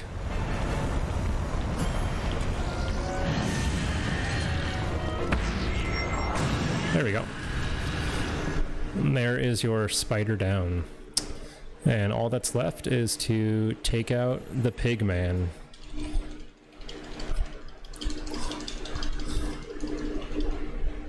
Which I'll show off the optimal way to do this. I was a bit cheeky in practice yesterday, trying to shoot the targets from as far away as possible. But I won't waste everyone's time that way this time. We'll just do things as normal. Or maybe I'll do the final shot that way. How about that? That'll be fun. It was kind of silly.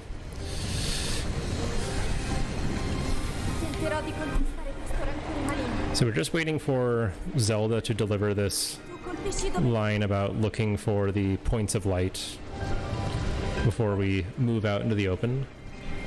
And then he starts moving and we follow him his rotation.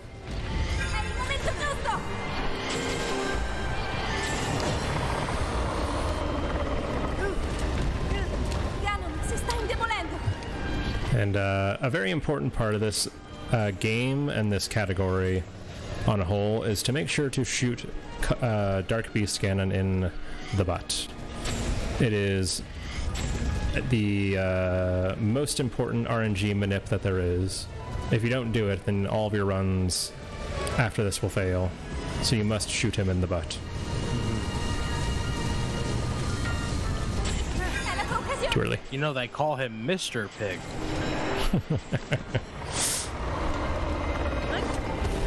And man, does he have colon health issues. Him and John Wayne, man. Yep. Birds of a feather. Too many stakes.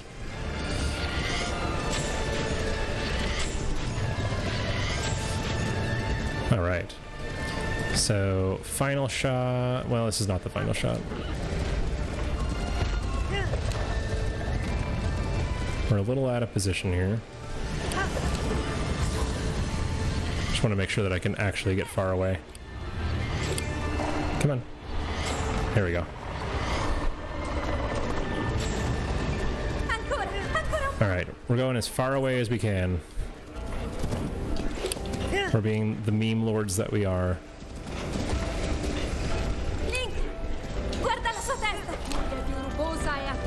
Thank you, Urbosa.